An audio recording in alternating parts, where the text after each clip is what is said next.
think we are live. Yeah, we are. I think, and we did it. I managed to not blow up anything, so that's good. Yeah. No, we're good. Awesome. Well, welcome to the 18th live stream, everybody. Lucky number 18. I see we have 9 people in here already. What's up, everybody? Hell yeah. 18 people. That just doubled quick. Wowzers. Yeah, there we go. There we go, man. Yeah, What's going on, everybody got Cameron that notice up Bowen? there that we're live. The new wave is live, so I know if I got it, they got it. There we go. Hell yeah. All right, Cameron, shouts out to you, man. Thanks for joining, bro. What's up, What Stick up, dog? God Travels? There we go. That's a dope name. Andre, good to see you, bro. Up in Canada. A lot of good UFC going on up there right now in Canada.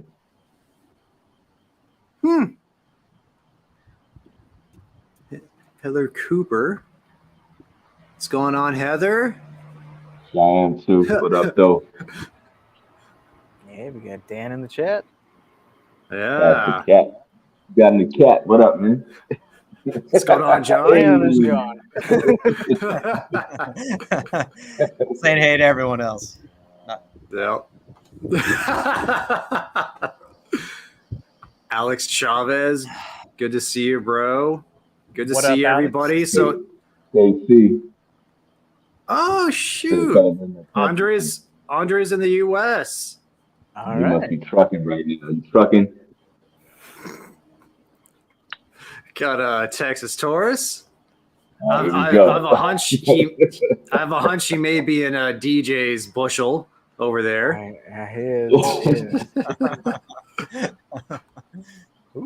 Andre's There coming he back goes. to One of them bad apples. Yes, sir. Oops. We'll see how inappropriate things get later tonight. Oh, guys, we Yeah, got we are- Sanj. Oh, I'm gonna Oh, add yes, Sanj. go. Let him in. All right, guys, welcome our guest Sanj Patel. Oh, he's gone. Shit. and we Oh, lost shit. him. Had him for a And we second. lost him. There you go. And we lost him. All right, All right, everybody, next time we're he done. pops in. You found out we're- Yeah, You there's a found out live stream. Found out we were smoking Cuban rounds. So Oh, man. There he is. All right, guys, I'm gonna add Sanj right now. How you doing, guys? Sanj, what's up, son? Hey. Hey. Good, guys. Dude. How are you doing? good, Great. good to Doing see great. you, Happy to have dude. you here, Doing man. great. Good, good. It's great to see you. Likewise, guys. Likewise. How's everybody Dude. doing? For me, this is very late. It's 10 o'clock. Yeah. Yes. No, Yeah. no, So no. like We heard any, about you hanging around till 1 in the morning, man. We know you hang out late. So Yeah. Very good. Yeah. But yeah, We'll make you're sure. you're welcome to stay as long as you want, Sanj. But I don't want to, anytime you have to go, just no Well, so no hard feeling. So here's the thing. Every time I get on a blog or in a podcast, it ends up 45-minute segment ends up like 4 hours. So earlier I was with Robert Caldwell and Four Leaves in Emotion, and it was supposed to be 35, 40 minutes, ended up 3 hours. But it's okay. As long as we can teach people and educate people, that's my goal. Absolutely, Great. man. you're here for it. Same. Absolutely. Yeah. So Well, is that? Do you have much interactions with Robert Caldwell? Is he like a brand that you feel strongly about? Yeah. So actually, so first of all, most of you don't know that even a lot of people think that we just came out with our brand just, last year. But originally our brand was made in 1992. SP1014 red, SP1014 black. And then what we call now is called Industry Killer. That was out actually in 2008, 2009. And, 2000, late 2008, early 2009, we decided to take the cigars off the market because the at the time companies that was producing our cigars, they couldn't give me what I wanted, which was quality and construction, right? So instead of fooling people, So what we did, I said, hey, we can't do that. And anybody who knows me knows that I have three issues: ethics, morals, and principles. So I said, we can't do that to people, and we're not going to do it. So we decided to take the cigars off the market, right? And about 6 years ago, 7 years ago, I was on a blog. It's called TLE Podcast. And, you know, a lot of times, every time I go on international blogs or anywhere, you know, questions started coming up like why cigars cost the way they cost. And I simply said, it's manufacturer's greed, right? It has nothing to do with cigars. So they're like, what do you mean? And I'm like, this is a greediness of the business, you know?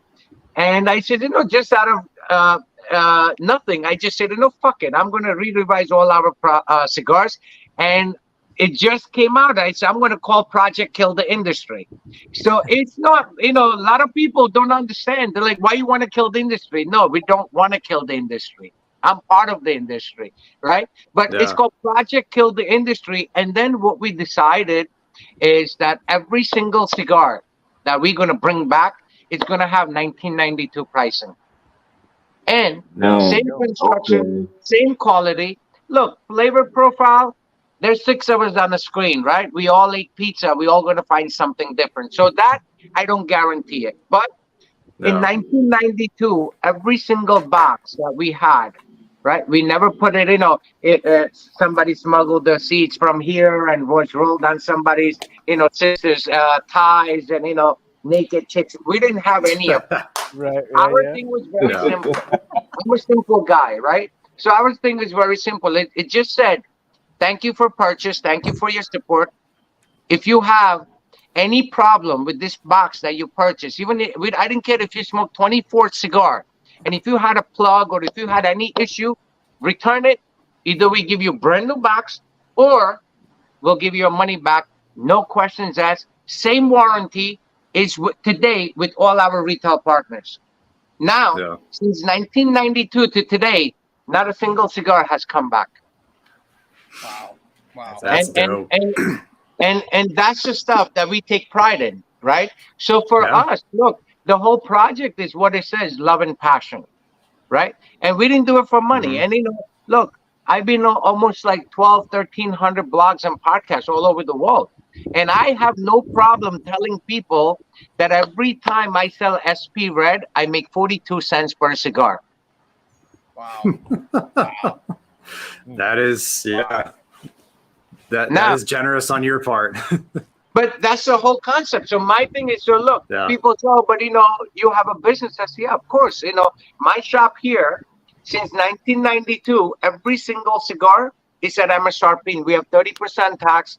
Back in the day, we have 48% tax. Every single cigar that we sell is at MSRP.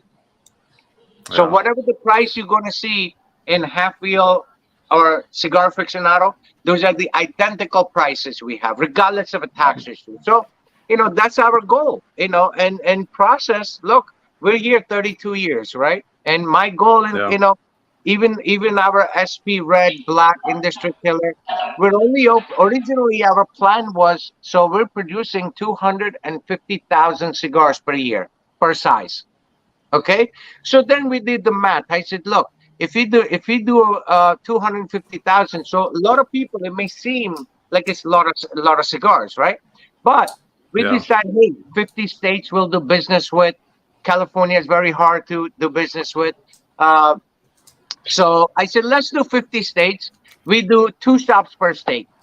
So that was 100 shops. That was our goal. And then we decided, I did the math. I'm a number guy.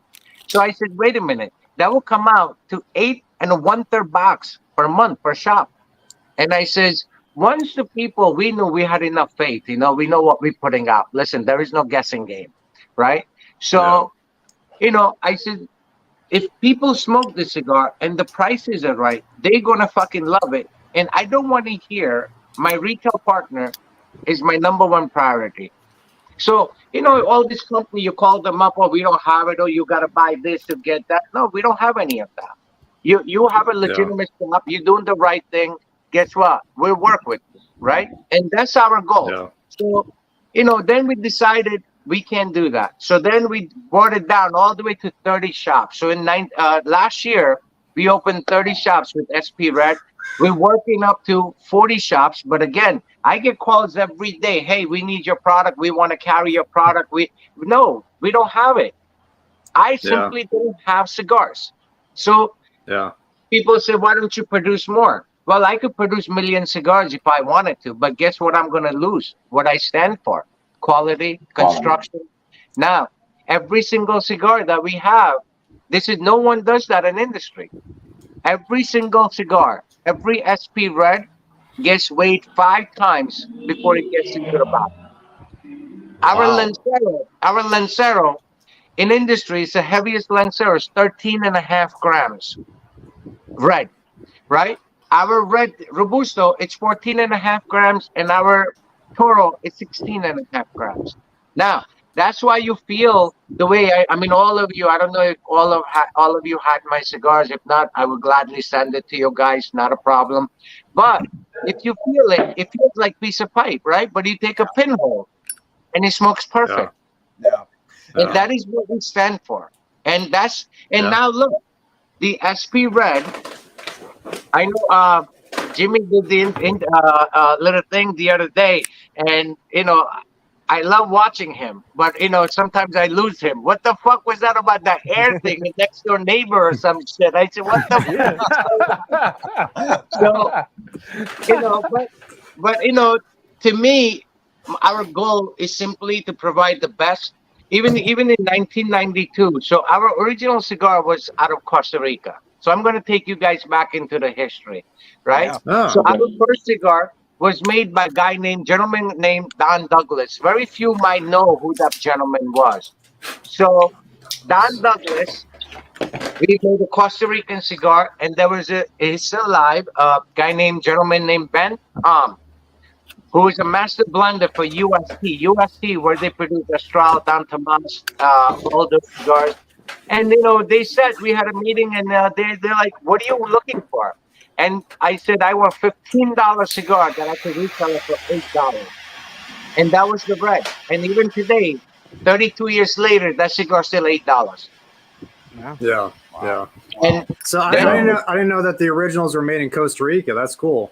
Yeah, very, very first one. Then we took whole production because Ben went working with UST Cigars, where they made Don Tomas and Astrals. So it was better for us, actually. So, we made it at the UST. And then actually there is a Astral Talanga, which is, if you look at it, it's a 6x52 pigtail close foot. That was actually my blend. We were the first one to use a Talanga wrapper on the SP Red. And nobody knows about it, right?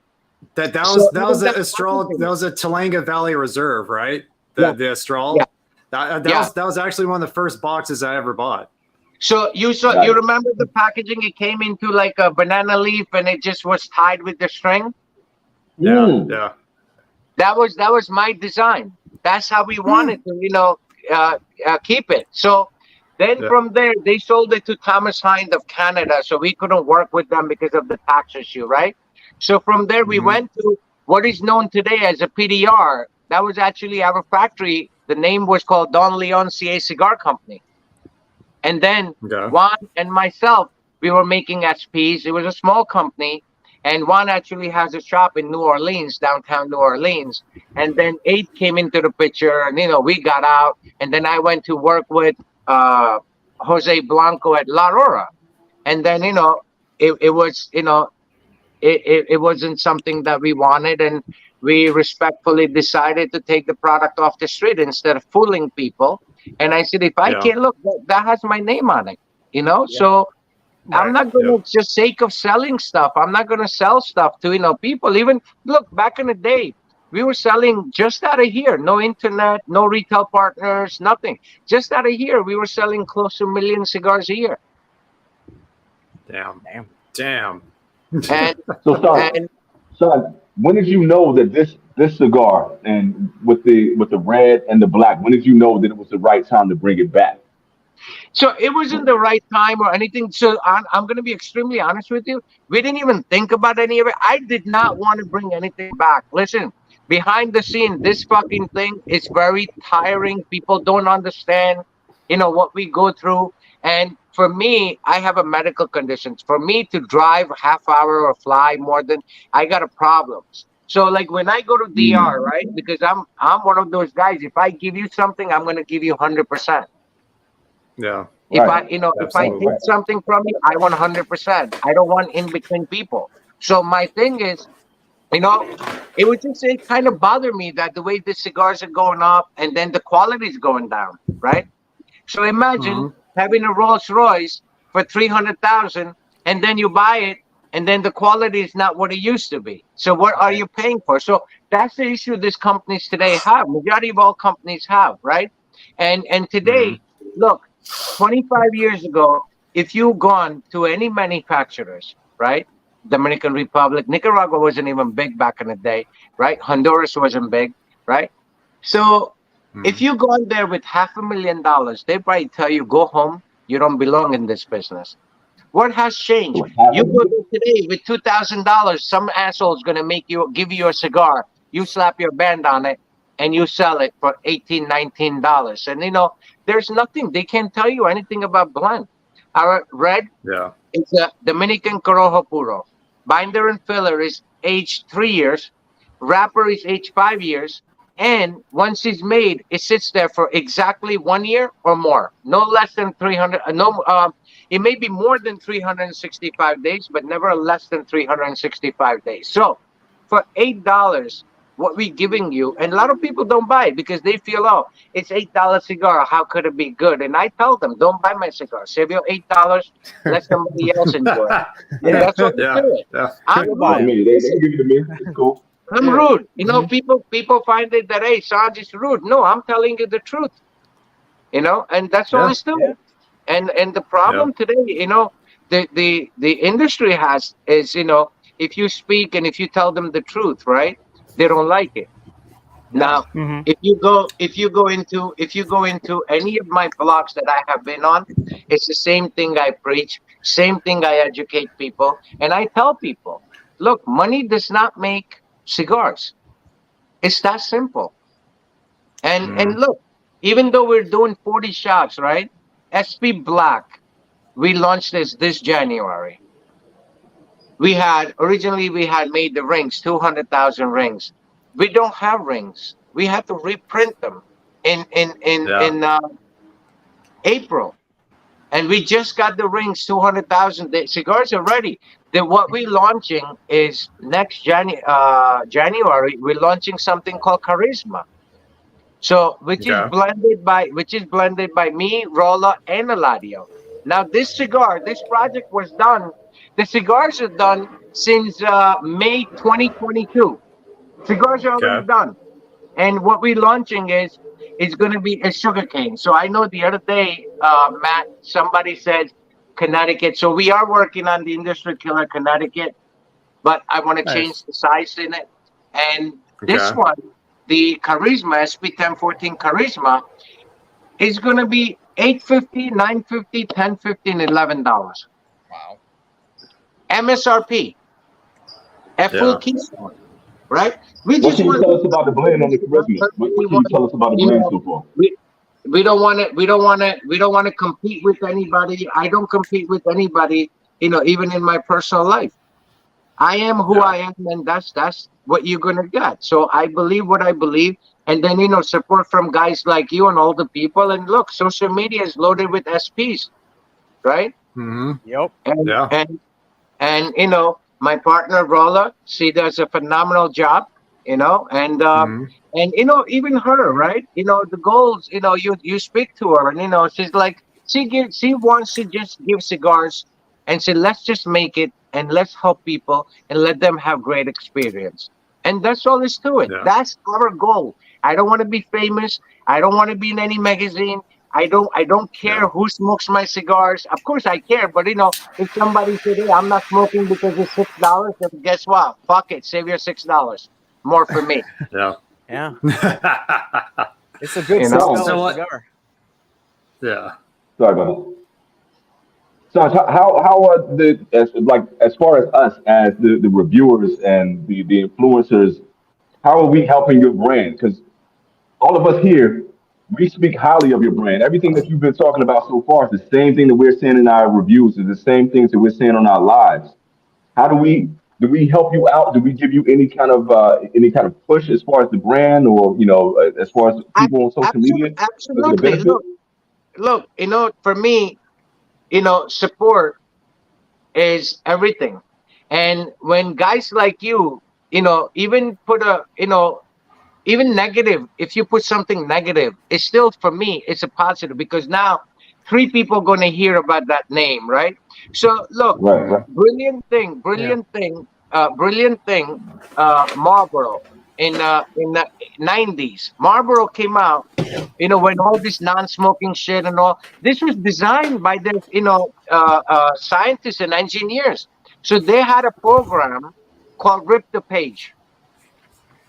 So if you go sit in a doctor's office or in a library or in a car dealership, you see a magazine. People won't read the magazine. They'll just flip it, look for any cigarette advertisement, and they rip it. So the concept behind that logic was, hey, if somebody's, a good citizen is going to say, hey, what are you doing ripping doctor's magazine? Like, oh, this is a campaign, rip the cigarette page. It's a Marlboro page. So what happened? 10 fucking people that didn't pay attention to that magazine or anything about it. Now you mentioned the name Marlboro. So now you put Marlboro into 10 people's head. So for me, look. Yeah, it's genius. It makes Marlboro important over the magazine. Right. Yeah. Because somebody would not even know that it was in there. Right. So, 9 other people that were sitting in that room would not even have known that there was a Marlboro, right? So that was the whole concept, But look, for us, there are so many people, reviewers, so many people, and I'm going to be extremely honest with you guys. You guys, the only people that I send cigars because I wanted to send it. I have so many reviewers, bloggers. Hey, can you send the cigars? No, because guess what? If you're doing a blog, and most of this time that they don't even give information, right? If it's not a name brand cigar, they don't care. And to me, look, if I tell people all the time, if you feel that my cigar is shit, fucking put it in a toilet bowl and post a picture and say, this is shit. I have no problem with it. Right? Yeah. But do whatever. But don't sugarcoat, somebody else because you think that that's the best thing since sliced bread. Right? And that's what I see problem with. The today's society, you speak the truth, they don't like it. And when you tell them the truth, they think you're a fucking asshole. And if that's what makes me an asshole, I'm okay with it. Yeah. Especially in the cigar world. They all rally around we're fighting so much already, we just got to support each other. But sometimes it sucks. That's just and you have to call a spade a spade. Yeah. And that's exactly. And I respect people do the right thing. Even if it's me, and if anybody don't like my product, I rather them tell me, hey sons, this is fucking garbage. Because guess what? I teach my kids simple principle. Make mistakes in life. Only thing, learn from it. So if somebody said, hey, I don't like this is wrong, you're going to open my eyes. Because to me, I'm thinking, hey, this is for me. This is how it should be. And I'm providing it. So, it's like looking at I'm an art collector. So, if you look at an art, right? If I'm looking at one different thing. Us, 6 of us look at the same thing. All of us going to find something different. And that is the beauty of art. Right?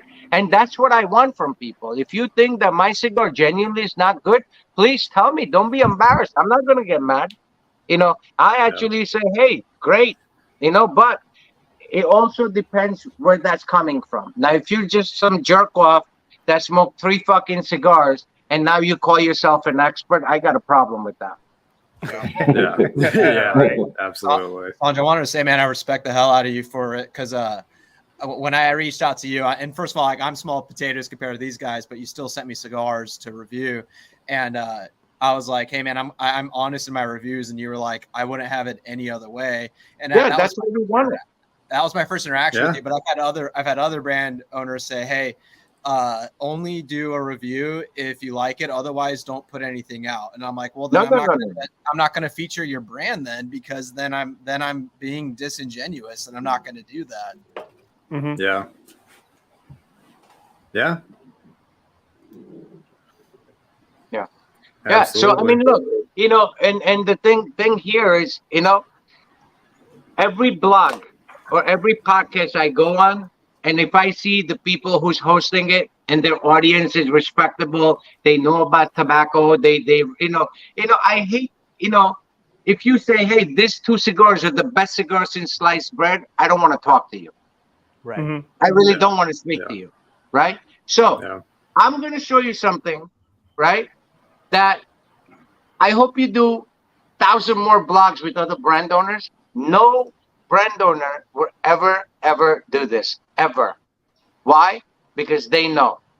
Why I'm doing it? Because I know what I'm giving you, what I'm giving the public, right? So look, this is Lancero, right? Yep. Hard as fuck. But you take a pinhole, right? Draws perfect. I'm gonna do something that you guys gonna be shocked. So when you open this cigar, cut open, a cigar, well-made cigar, you should be able to thumb the tobacco like a notebook. Okay. Right? Okay. Yep. Good old Milwaukee, American made. Look. Old Milwaukee, yeah. I'm a Milwaukee fan, so. Yeah, me too. All my tools are Milwaukee. Look. Yes, sir. I'm cutting this Lancero open. Okay? Right in front of you. Watch this tobacco inside. Okay? All long filler. And all opens like a piece of notebook. I'm going to cut this top so I could open it. Right? There you go. Look at that. Right? This is how cigars should be made. Right? Look. See it? That's Lancero. This is industry killer. This is industry killer. Pigtail. Yeah. $6. Okay? Hold on. Look. Look at this. $6. There you go. Look at that. Mm-hmm. Damn. Long filler. All Beautiful long long filler. filler. Look. Yep. $6. Yeah. We got people in the chat going, no. No. Tell the people in the chat. So, by the way, guys, if somebody has a question or something, read it out to me because I'm blind in the left eye. I really can't see. Okay? Now, here's the look. Here's the block. I just removed the band. You can't even squeeze it, right? Look. So, my thing is, I don't mind doing this because guess what? You guys went to college. It costs money, right? So, this is education. Education is going to cost money. Look. That's right. It's okay. Look at this. Can't even open it. Look at that. Yep. Right? Long filler. Yep. All 100% long filler. Right? So that's a Lancero. I'm going to just pinch it and light it up. No problem. And that's the quality. Yeah. That's the quality. Is Lancero your favorite size in the Love and Passion, Sanj? So yes, even then, back in the 90s, Lancero was my favorite size in red, and 754 is my favorite size in a black. Oh yeah. Yeah, that I smoked that 54 the night that they came in. That when you sent it to me, Sanj. Yes. That thing that was like a 3-hour smoke. Not only is it huge, it burns really slow too. Yeah. That was a delicious cigar. So delicious. Yeah. Thank you. Hey, Sanj, you mentioned you started out with Costa Rican tobacco, and I feel like, and maybe I'm wrong on this, you would know better than me, that's why I'm asking you, but I feel like I'm seeing more and more companies use Costa Rican tobacco. Can you just tell us a little bit of why is that country appealing to people? Like, what is it about Costa Rican tobacco, especially recently? So it's a whole thing is reversed now, right? In 90s, Costa Rican tobacco was very expensive because they didn't have the big market for cigars. So it was like newfound, island, right? Yeah. And Yeah. like anything else. So the original Costa Rican cigars was SP 1014 Blacks. Second, I'm going to go back in the history. There was a cigar called Bahia Cigars, Tony Berhani Cigars. The Bahia Gold was out of Costa Rica. And then there was a dear friend of mine that we actually made the cigar. It was called Esteban Cruz, Steve Sachs. He lived in New Jersey, passed away. But those were the cigars.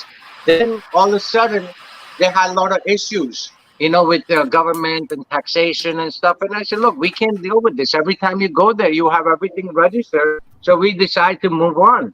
And now recently, a lot of Costa Rican tobacco is coming into play. But if you look at, there are a bunch of cigars. They cost $25, $30, $40 because it's Costa Rican. But it shouldn't warrant that. If I go back today to Costa Rica, my cigars be under $12. So it's something that, hey, this is Costa Rica, we're doing it. But what quality are you giving me? What construction you giving me? What age you giving me? Right? And that's the issue. And the craziest part, I always tell people, cigar business is worse than a diamond business. Right? So actually I'm working on a documentary. It's called Business of Liars and Con. I gotta see this already. I gotta watch it. Getting after it. Yeah. So, and that's the kind of stuff that, people look, my thing is education. People, I go on the blogs. I don't talk about, anything else but cigars. If you don't want to talk about cigars, I'm not your guy. You know? And then a lot of times people are like, oh, why don't you come on our live? And you join them for 5 minutes. And next thing is like, who they banged and what they did. I'm not into any of it. I'm a family man. Yeah. Oh, you want to all the time, man. That's every call out the comment. I'm sorry? Oh, I was saying that Michael had a comment. He said that I'm feeling like an idiot for buying a Byron right now. How do you feel about it? No. Look. Again, no one should feel, anything because, look, 365 days. My first cigar in the morning is Davidoff Millennium Toro, that particular size. Every first Sunday of the month is I smoke the Oro, which is the old ones that blended by Eladio, right? Goldman, yeah. Yeah, so Oro is my favorite cigar, but it's $550 MSRP per cigar. So I treat myself to once a month, right? But Millennium, I start my day. Why is that?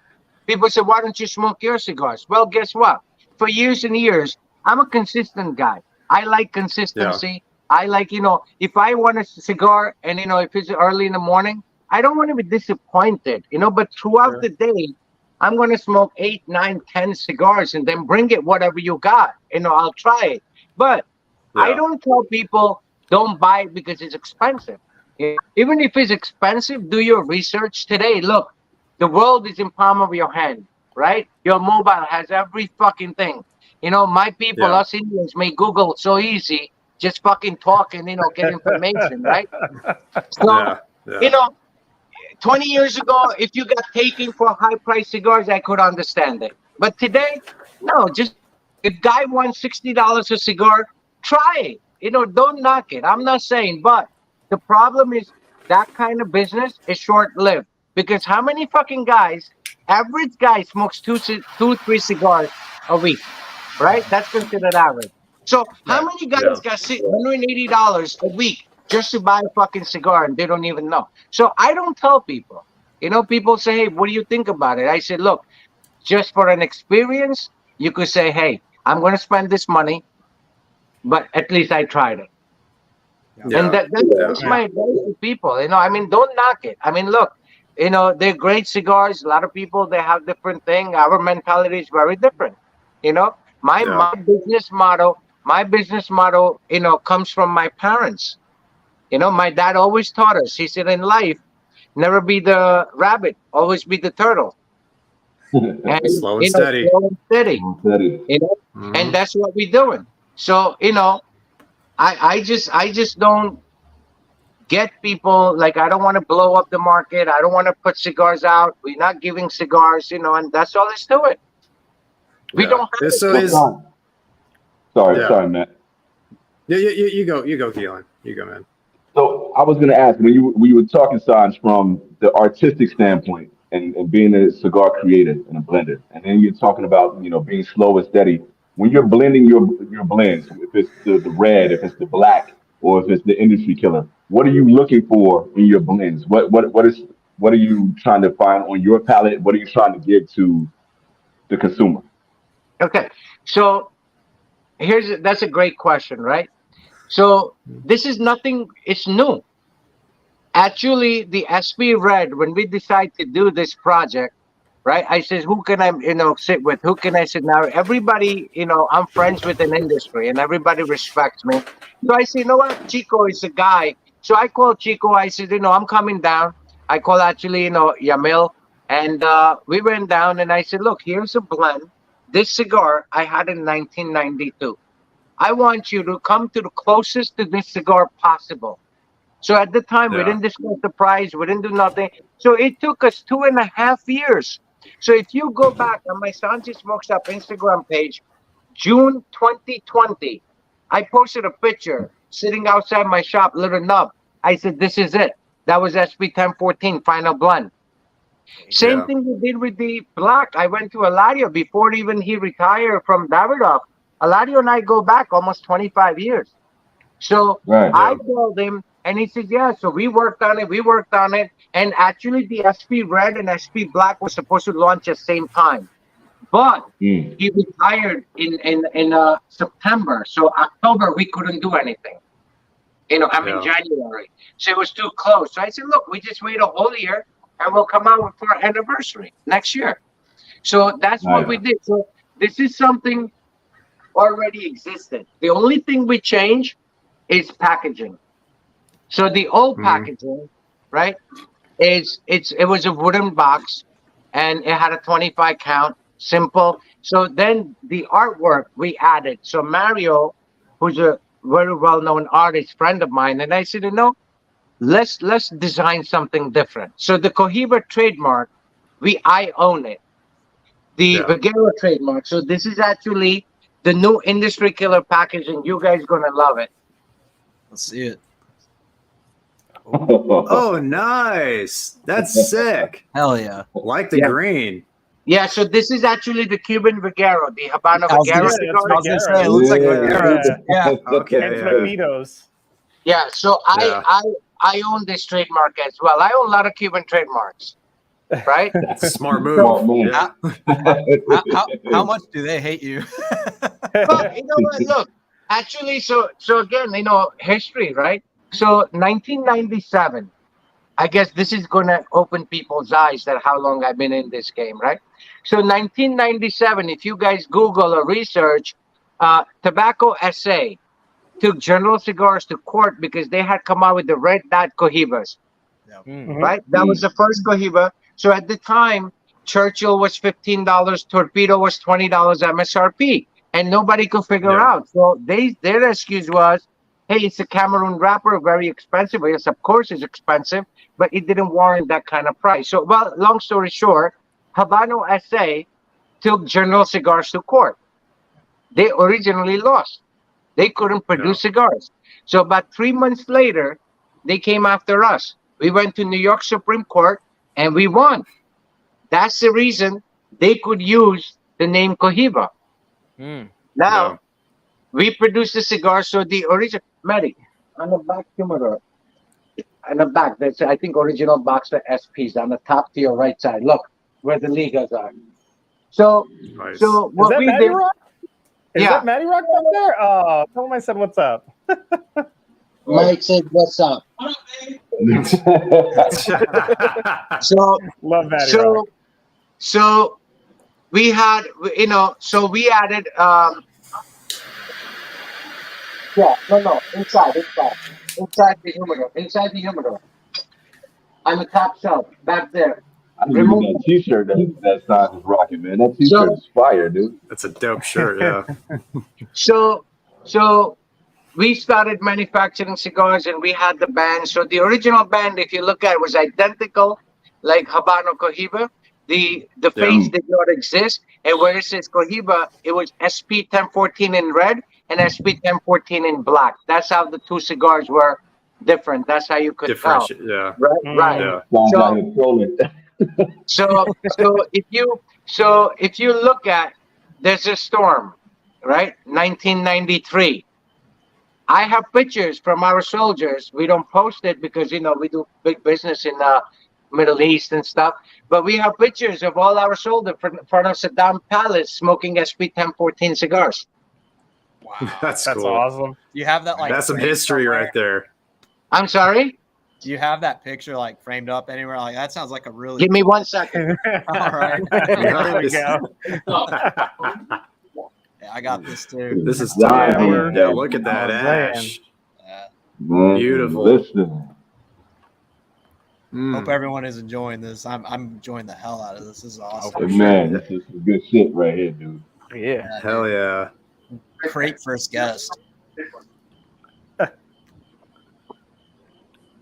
I've yet to try Sanja's cigars. Can one tell me where I can obtain some? Well, We might have to ask the that bottom, aside. the bottom left window would be a good place to check. Mhm. All right. Sorry about that. Yeah, here's hit him up on the- Instagram. Look at this dude, man. Damn. There's a box of SP. Yeah. Look what Nice. Look what they said. Oh wow. Right. Soldier. Yeah. That's really cool, Sanj. That is awesome. That's awesome. That's some history. And Yeah. this is the original box of SP 1014 black Wow. from 1992. Very So I was gonna ask if you had any hanging around. Do you have any of those cigars from '92? Do you still have any that are hanging around that you keep around? So I had a lot of cigars. So I collect a lot of cigars. So about a year and a half ago, we had a huge storm. First time ever. I had 9 foot of water. I had very old. So if you know, I had in a museum of cigars. So I had a lot of pre-embargo cigars. I had a lot of Davidoff Dom Perignon. I had a lot of stuff. So even the original box of Trinidad Fundadoras, I had it when I had a case. They gifted me a box. This is the original SP 1014 band. Oh, I remember that. Yeah. That's Look at that, dope. dude. Yeah. I know they were pissed. And this is 754. It was my favorite size. So we had a lot of cigars that we lost. I had to get 2 30-yard dumpsters to get rid of all the product, And look, I found some boxes downstairs. The old boxes, it still says $12, right? Yeah. And so we went to court. And Cuba Tobacco ended up losing, actually. Cuba Tobacco, I say, ended up losing in Supreme Court, right? And so we continued doing what we did. And then, General Cigars continued doing what they did. And then, actually, General Cigars in 1997, 98, no, 99, they came out with this cigar called Siglo 6. Habanos had introduced Siglo 6. So they came out with this cigar called Siglo 6. So instead of black and white checks, they had a black and white triangles. We sued them. They had to burn 75,000 cigars, apparels, lighters, cutters, every fucking thing. Fuck. I remember that cigar too. I remember that cigar. So we sued them. So they had to take it off. Then we sued. There was a company called Kojimar. They were making the flavor cigars out of Florida. Yep. Then we sued Zenith. So Zenith, I'm a watch collector. So Zenith made a single tourbillon and dual tourbillon 40th anniversary Cohiba watch, but they actually had a original Cohiba band in it. They can't sell it in US. We told them you can't sell it. They offered me 15 watches. I said, I don't need it. You just can't sell it. That is principle right there. Yeah, ST DuPont, same thing. They have the Habano and the Cohiba lighters. They can't sell it in US. So What about like I was curious, what about like Cuban rounds? Any conflict with them? Because they we actually sued them. We sued them. It's a pending thing. Clafter International, Cretak. We know them, Yeah. and there are a lot of companies that look. The biggest win we had, right, and I'm proud of it because General Cigars. I don't know if you guys know who these people are and how they behave. You could have a mom and pop, smallest fucking shop with like 20 boxes of cigars, and they think that you're doing something against their, trademark or anything. Even if you put a name by mistake, they'll fucking sue you. And they scum of the earth. So when I won that case, I was fucking happier than pig in shit. Yes. Sticking it to him. Hell yeah, Saj. Yeah, That's and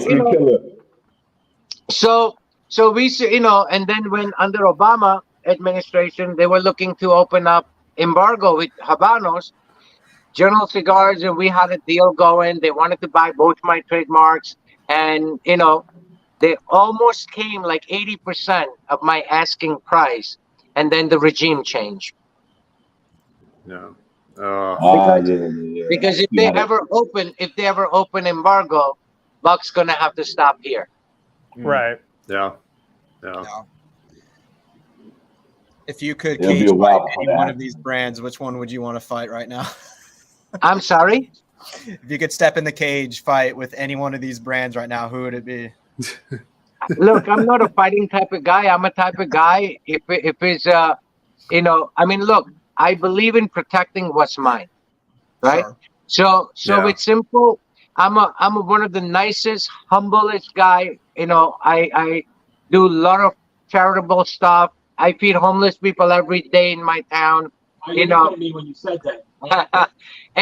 So for me, like if even people sometimes they come here, they steal, and I'm like, look, don't come. I'm not a violent type of guy, but you look at my family wrong. You look at my friends wrong. Don't fucking go to sleep because I'm coming. I'll make sure you in it, your wife's in it, your daughter's in it, your son's in it, your cat, dog, hamster, whatever the fuck you got, I'm gonna burn it. And that's just that's simple as that. Like I don't mess with anyone. Listen, I don't fight. I only fight with those I love. And that's the bottom line. But if it's a stranger, hey, you want to rob me? Take my money. Money, I'm gonna earn it. It's like fucking dirt in your hand. You wash it, it goes away. You go play, comes back. Yeah, so I'm not a money-driven guy, I was just being facetious. I was just being funny. It wasn't meant to be too serious, but no, I mean, I get it. But I think what people need to understand, is not everybody in life that you're gonna come across is about money, or it's about this, or it's about that, right? Yeah. Look, there was a time when I was, I used to race sports cars. I had a lot of Ferraris. I had a lot of I had 9 antique Corvettes. I wrecked my Corvette 69 doing 140 miles an hour. Put me in a coma for 4 days. I had amnesia. My whole left side's artificial from that accident. So I have a lot of issues, right? But now I have a pickup truck that my daughter, my 16-year-old, she's like, Papa, you're going to buy new truck. I had a pickup truck, had 379,000 miles, were banged up in every fucking corner. I loved it. Yeah. Hell yeah. It did its job. And my daughter's like, Papa, don't come pick me up. Sometimes I go pick them up in that car. And I'm like, no, honey, car does not make you. My clothes don't make me.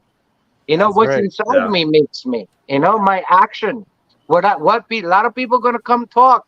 Listen, my action is what you should be worried about, not what I say. So I mean, look, every charitable stuff we donate almost 12 to 15,000 cigars a year for every cause. That's cool. Wow. We don't post it. I mean, the amount of stuff we do for community. My goal is this. I'm not giving anything to my kids. I earned it myself. My dad didn't give me anything. My dad, when I wanted a business, I opened this business. I asked my dad for $40,000, and my dad said, absolutely not. And at that time, $40,000 for him is like me going now buying a fucking fries from McDonald's. It wasn't the money. And then I'm like, I did it. I worked hard. And one day I asked my dad, I said, Dad, you have all this money. Why won't you help me? He said, I want you to succeed on your own. If you fail, I'm always behind you. And I never forgot that. And same thing, I treat my kids, you know, and that's all there's to it. You know, I tell people, make mistakes in life. As long as you learn from it, it's the best education you're going to give you. Yeah, So absolutely. I feel like with all of your brands, everything that you're talking right now, I feel like that comes through with your brands. Like, Yes. out of all of your lines, what is your favorite right now? Do you have a favorite out of the red or the black or green or industry killer? Look, it's like asking me, I have 3 kids, which kid is my favorite? They're all my favorite. Right. Yeah. Right. Right. I kind of had a feeling you was kidding. So here's the thing, right? The difference that I'm going to tell you, what I feel is the red Lancero is one of my all-time favorites. But I do smoke Toros, I do smoke Robustos, black, because to me, I'm a smoker. I tell a lot of people my best day here is when no one's here. So I get to sit down and enjoy my cigars. You know? And people find that rude. Like, I smoke my best cigars early in the morning or late nights. Like, I'll go home tonight. I'm not sleeping tonight. You know, I had 3 fucking espressos. So me and my dog will go outside and we'll smoke cigars. You know, but the point is, for the money, everything that we put out is exactly what it is. Also, the number one thing that people need to understand, if you take a brand that makes multiple cigars, if you take all the bands off, take 5 cigars that one company made, all of them, quarter of the way, you're going to see it's the same fucking cigar. Yep. Right? But in our case, I want you to take red, I want you to take black, I want you to take Industry Killer, Habano, I want you to take Industry Killer, Maduro, light them all up and take one puff, put that down, take the other one, and finish them all. And you're going to see it's completely different cigars. And that's a new thing that, you know, people are doing. They have 2 good brands, right? And then they make 20 brands out of it. Yeah. And they charge you $60 for it. Yeah, I mean, look, you know, but again, you know, look, I don't care what someone else does. I only worry about me because I'm the one who's got to answer to people. I got to look. I go home and I sleep. I could go in the back lounge and go to sleep. People always ask me, how do you sleep like that? I said, because look, I never done anything dishonest. I never fucked nobody's wife. You know, somebody's daughter, yeah, but not somebody's wife. You know, and then, you know, I haven't done anything dishonest. So to me, I'm okay. Yeah. Hey, Sanj, I'm curious. How did you and Eladio come to know each other? Like, what is that? I mean, that's obviously been such an awesome relationship for you, and he's such a stalwart in the industry. But how did y'all get to connect, and how did that blossom? So I met first Eladio almost in 90s when we had. So actually, where did it go? The original SP Black, we were supposed to be part of Pro Cigars, what is known as Pro Cigars. So the later days, we actually had the stickers. Back in the day, they just had, you know, what do you call those stickers that shine? You know, holographic sticker. And we were part of it. And then it just turned into a whole different thing. And I said, forget it. But Eladio, Hanky Kilner, Manello, Chico, you know, Paul Palmer, Leo Ray, a lot of these guys that, you know, I know them for years, and, you know, we always kept good relation. Even, you know, Eladio was just here a few, I think, month ago. He was doing something for Fredo, right? And they asked him, and a lot of people ask him, and he says, why do you work with Sanj, somebody in Bloomfield? I have a cigar shop because I'm disabled, right? So he told them, he says, Sanj is my 4th son. That's cool. Wow. And he respects what I do. Even he tells me, he says, you know, he told somebody on an interview, he says, I love working with Sanj because he's not using my name and charging the way, you know, the amount that they're charging today. Yeah. And look, SP Black has 7 tobacco blend. There are 3 cigars out there in the market today with 7 tobacco. Oro, It's 7 Tobacco. Fuente used to make when the father was live, holiday time, but it was like $160, $170 cigar. Our cigars was are like 9, 10, 11, and AF13 $12. or whatever. Yeah. Look, Yeah. see? Every time. Yeah, man. We were just bragging about that. Yeah. Mm-hmm. And There's that's never there's never bad construction on any of your cigars. Like it's But- always, even the industry killers, the ash is stacking dimes. You Yeah. know? And look, that's what we take pride in it. Again, it's not about money. People are like, oh, but don't you want to make money? Of course. Listen, we sold so far black over 200,000 cigars from January 7th to now. Yeah. I'm okay with that. Multiply that by Yeah. 42 cents. Mhm. Looking good. Mm-hmm. So what is selling the most right now? What is getting from when you see it on social media, when you're looking at the numbers? What is what is this cigar in your line that's selling the most right now? What it seems to be the fan favorite? All of them. So people who buy reds, who tried it, they buy black, then they love it. So the only thing that I get is those who like the red can handle the black because they feel that it's a lot stronger, which is okay. Of course, it's supposed to be completely different cigar, right? But Yeah. there are connoisseurs that who's smoking for years and multiple cigars. They buy everything. They buy 2 boxes of black. They buy 2 boxes of red. They buy industry killers, and So for us, everything seems to sell same. Like I couldn't give you that. We're too new. And again, I don't count, but the way cigars are coming in, it's everything seems to sell equally. Yeah. That's awesome. And then all okay, sell okay. out.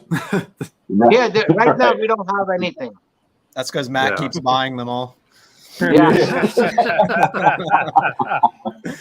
Hey man, it's a good problem. It's a damn Every good problem. Sanj, I got every live Yeah, that good we've problem. done recently. Matt is like, all right, guys, which cigar should I smoke? And he has like 8 Sanj Patel blacks and then like one other cigar. Yeah, one other cigar. Yeah. And he's like, which one? And he's like, all right, I'll go with the black. Yeah, and look, even for us, people say, you send out stuff, samples. My thing is, look, it's cigars. I have limited edition stuff that, before it's older than all of your ages, right? But Yeah. if I know that somebody appreciates cigars, I'm gonna let you smoke those cigars, And look, my pet peeve is don't ask me for a free cigars and you take 2 drags and put it out. That bomb fuck out of me. Yeah, Don't do it. Yeah. yeah. Yep. And Now we got these bad boys up.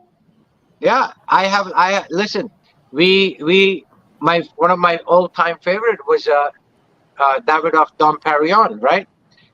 I would open up a box and finish it in 2 days, 3 days, and to me, I have addictive personality, and Yeah. so that's another thing that we're launching something we're doing. We're gonna come out with in October. We're gonna plan to launch it October for SP 1014. That is, most people ask, what's that number? That's my birthday.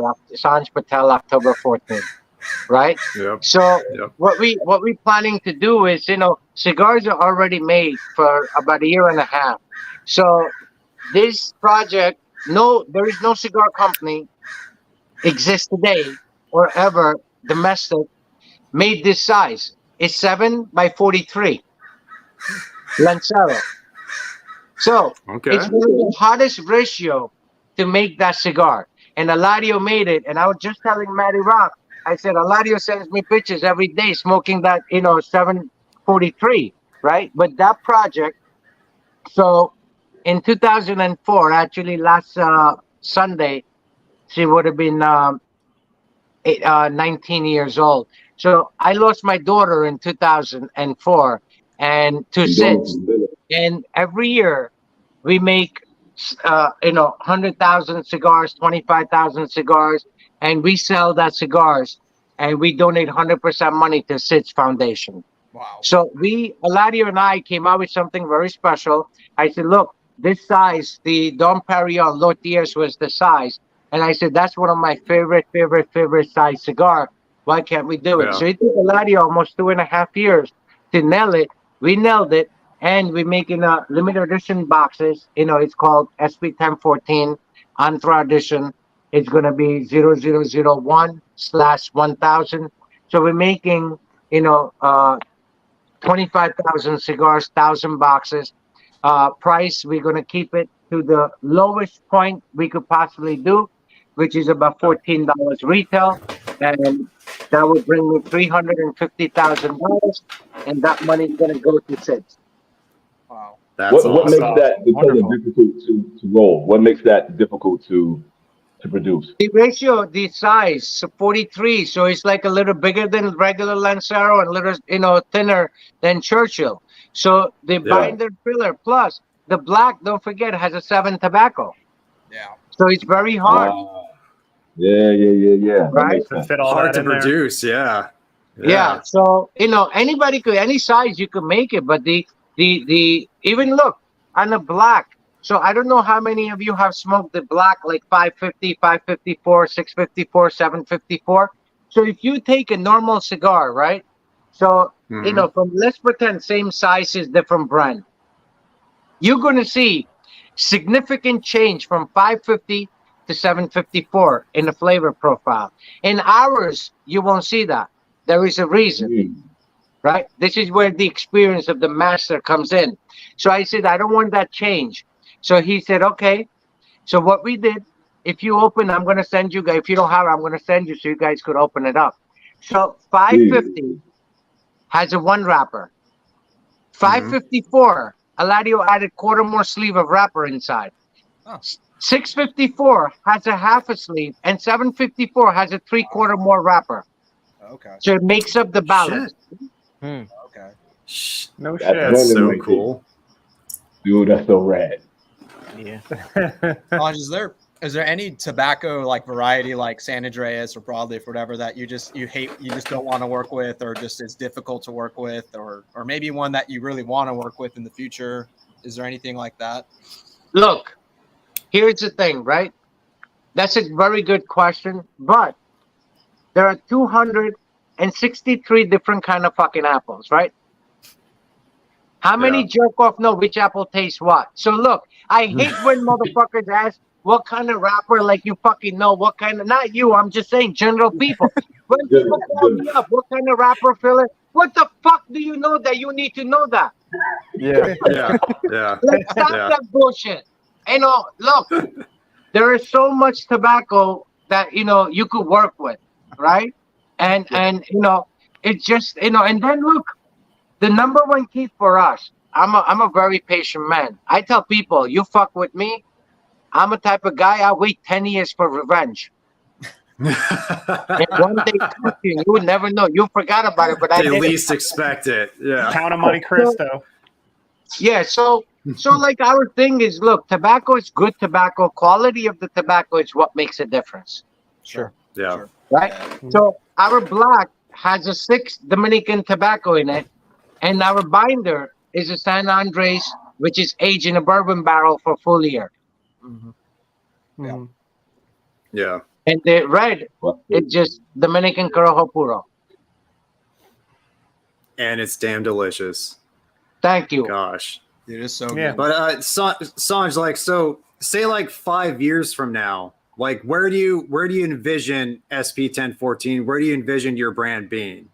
Like I know it's your goal isn't to expand, but like do you have like a set like idea where you want to be in like 5 to 10 years time? So my idea in the next 5 to 10 years, so my idea is to educate new smokers, right? Yeah. I don't care about the quantity of my cigar sale going up. No, it's not about that. I want people to understand that, my goal is to break that stigma that, if this is the best thing or this is the best thing. No, there are so many great manufacturers are doing the right thing. And, my thing is, look, today's standard, if you could get a cigar under $15, try it.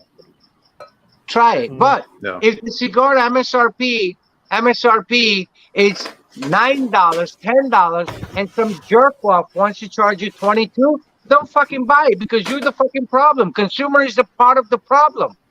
Why do you need to have now people say, oh, this cigar is rated #1. Guess what? Who gives a fuck? Because what I like, you're not gonna like. Yep. So that's a problem. I mean, and that's a mentality that, I would love for people to change. Be open, and do the history. I mean, of course, somebody comes out with the fucking cigars. Do, your studies, due diligence. Like I said today, all the information is in palm of your hands. And just fucking Google Sanj Patel or Sanj's Smoke Shop, and, you're going to see everything, And that's all is to it. I mean, people always take non-educated smokers' opinion. Now, all of you are bloggers, right? Reviewers. And if you say something, and you have 20 people listening to you, 9 people going to say, fuck it. He's just favoring this company, right? But what about, if you listen to him, and if you spend 20 minutes listening to him, the 20 minutes that you spend listening to someone, I think it's worth the shot of whatever cigars that they're recommending. Correct? Yeah. But just don't go on. To me, it doesn't make sense. Yep. Is there a particular Mount Rushmore of blenders that you have in your mind that have stood the test of time over the last 20, 30 years? I mean, obviously, I would imagine that Eladio Diaz would probably be on there, probably Chico, right, or somebody close. But what are your mainstay brands and blenders that you really appreciate, maybe over the last couple of decades? Respect, big time. So if you go not by the talent, they're all talented, but just to show respect, we're gonna go by the age, right? Okay. So younger guys. So if you notice so I'm a detail guy, right? So if you notice something on SP 1014 red, Sanj Patel's on top, Chico Rivas is on the bottom. But if you look at the black, Eladio Diaz is on top, I'm on the bottom. Okay. Age. So people don't understand. That is a respect. Look, I could never sign Eladio Diaz's shoes. I'm not, I'm nobody compared to. Listen, if I learn 5% of what that man is forgotten, I'll be happy in my life. Right? So I'm older than Chico. So, as an age. So not so much like a talent, but they're all 3 people in my book. So Eladio Diaz is top, even in the age, in the talent.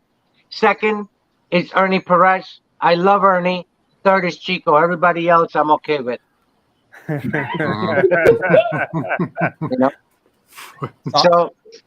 So you have to understand, there are high-end stores, there are Wegmans, there are Whole Foods, right? And then there are everyday guys. So you have to understand, what you want and where you want to go. Follow-up question. Follow-up question. Was there ever a blend, a brand, or a size Vitola in Cubans that you fell in love with for a while, that you found yourself really enthralled with? Yeah, that's the one I'm telling you, 743. Dom Perignon. Dom Perignon. Okay, back when they were still from Cuba. But other than that, none of the other ones, not really. I used to smoke a lot of Habanos 25 years ago when boxes in Canada was like $65. And Boulevard, when I used to bring them home, nobody cared back then. So Boulevard, when you bring it home, the inside paper, if you remove, it was so oily that it looked like, the fingerprints, right? And my all-time favorite cigar was Juan Lopez, Rafael Florida Gonzalez, Por Laranaga, right? Ramon Alones. Flor de Cano, even though it was machine made, but I liked it. And it was a small, quick smoke. phenomenal smoke, you know. But if I have to name one of my all-time favorite cigar, was Rafael Flor de Gonzalez. Okay. Oh shit. Yeah.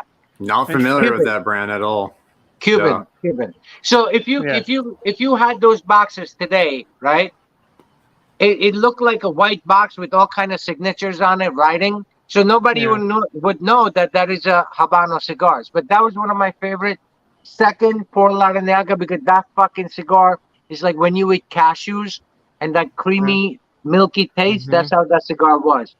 And then today, you know, I like a lot of Croix d'Orsay. I like a lot of Croix d'Orsay. You know, that's a great cigar. Yeah, I love said Croix d'Orsay San Dioras was probably my favorite size cigar for now, today's market. I love that cigar. Yeah, Croix d'Orsay is one that I'm still at times willing to pay for.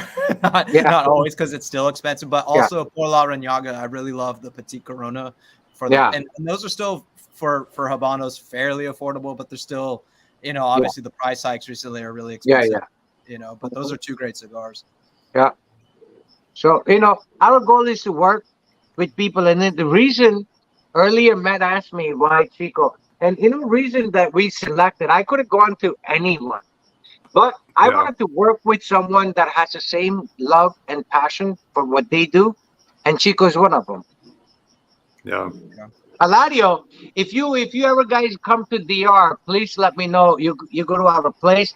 If Eladio gives you a cigar, he does not hand it to you. He bows down and gives it to you that way. Wow. I don't care. You could be 19 years old or 90 years old.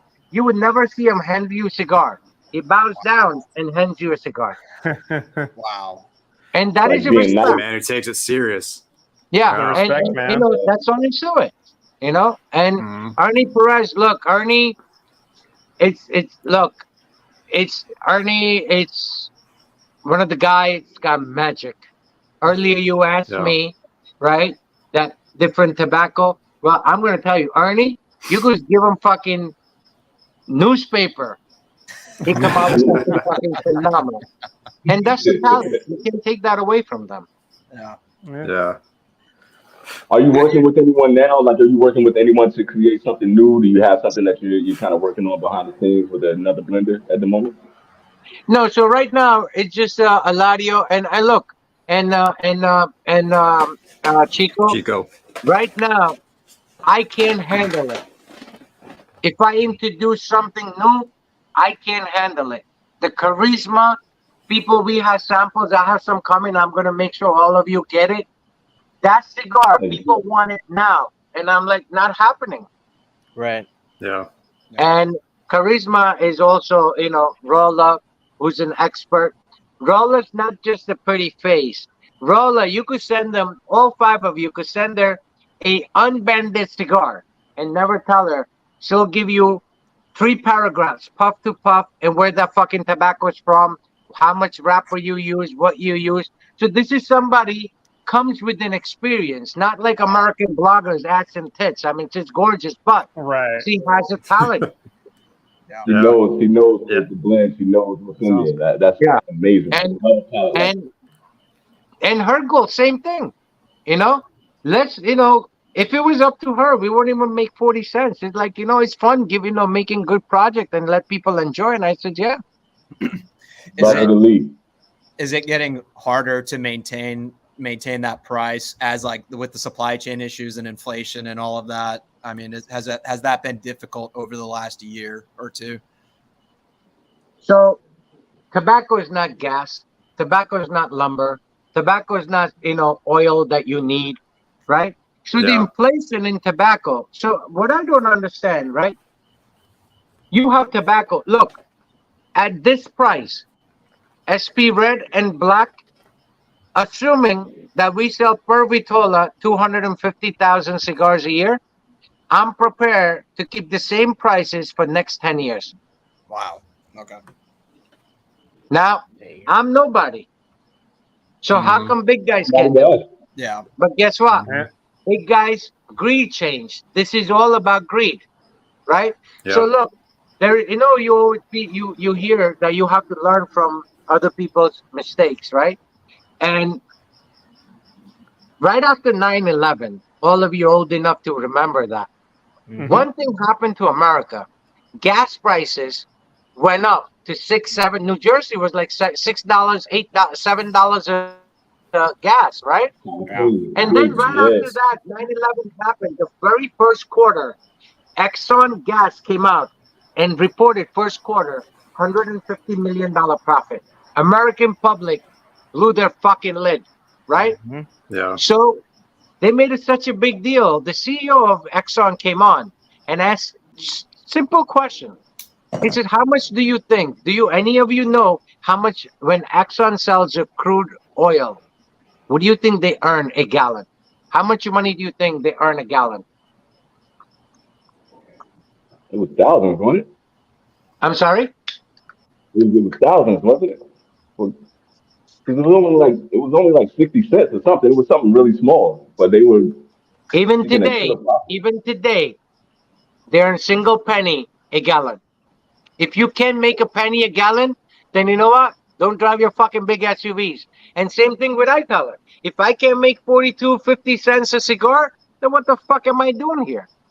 Now, can I? Yeah. Now, look, anybody knows the red, because what it is, I could have started with Eladio's name. I could have said 15, 17, 18, $20 a cigar. And I Yeah. guarantee you I would have sold same amount of cigars. Yep. Yeah. Yeah. Absolutely, Actually, you would have. Actually, it's working reverse for us because people saw Eladio made it. Why this cigar is $9? And it's actually for us, it's reverse. Versus if you would have made it higher prices, I think we would have sold more Yeah. Probably. because It's weird. that's how the consumer is hardwired. More is Yeah, better. the perception. Yeah. But the five of us have really been championing what you're doing right now because we're like, yeah, this dude is making quality cigars at a price that's affordable that everybody can get their hands on. Like we're falling in love with that. You got other people that it blows my mind that other people are like, oh, why is this cigar only $6? Why are Yeah. you complaining? Right. Yeah. Why are you mad? Yeah. They push Yeah. back on a good deal. It's weird. Right? What the fuck? Yeah. Yeah. Yeah. It's like Stockholm syndrome. Like people have been held up by those high prices for the last 2 years, and it seems like every single time their favorite cigars go to, they keep on getting up and up and up and up every single time they look around, and they're just like accepting of it. They're like, oh yeah, there's no way that you could produce a quality cigar under $10 these days.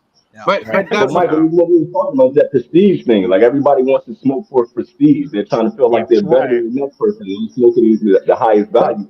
I'm trying Yeah. to smoke a really good cigar. but that was our whole concept. You know, Right. project Right. kill the industry. We do not want to Yeah. hurt anyone, but if we could do it, and that was all started just to prove a point, right? And say, hey, Yeah. you could do great stuff for a good price, and Yep. and again, look, it just to me it's mind-boggling that there's so many scams. The cigar manufacturers are worse than fucking diamond business people. You purchase a diamond from same building, office A for 10 grand. You go to office B right next door. He's gonna tell you it's worth 4 grand. What the Mhm. fuck is happening here? Yeah. Right? Yeah. So that's the thing. Cigar is something you make the price. It's like the old fucking show. Name your own price. Oh, I wake up. I didn't get laid. You know what? Guess what? That cigar's $15. Mhm. Where the fuck do you Yeah. come up with that pricing? Yeah. Like, what justifies that pricing? Yeah. Yeah. Right? If I you love manage it. the world, don't take it out on people. And then they wonder. Yeah. Yeah. Son, you mentioned Ernie Carrillo, and I smoked like a $40-$50 limited edition that was terrible, and then I smoked his recent platinum batch he just came out with. It was for $15, and I was it's so good, and I gave it a glowing review, and I was like, this $15 cigar from EP was beating the brakes off of these other limited editions that were like $40 or $50. Monday, I have Matt, I have Mike and DJs and yours. I don't have your address. Text me address. I'm gonna send you something, right? That this is Ernie hat blended. Okay. And Okay. and the cigar, it's listen, might be it's next thing $7. If I take that project, it'll be $7 retail, and I guarantee you that bring any 40, 50, $60 cigar, you ain't gonna do it. Yeah. All right. I love it. EP, and Sanj is crazy. That's dude. Yeah. Yeah, I'm excited for that. that's what the collab that somebody was posting in the chat earlier that they wanted to see. Yeah. Yeah, Sergeant yeah. I EP. mean, listen, even if you look at Ernie, if you go on his page, he smokes my SP Red Lanceros. He posts them. I mean, look, it's just, Nice.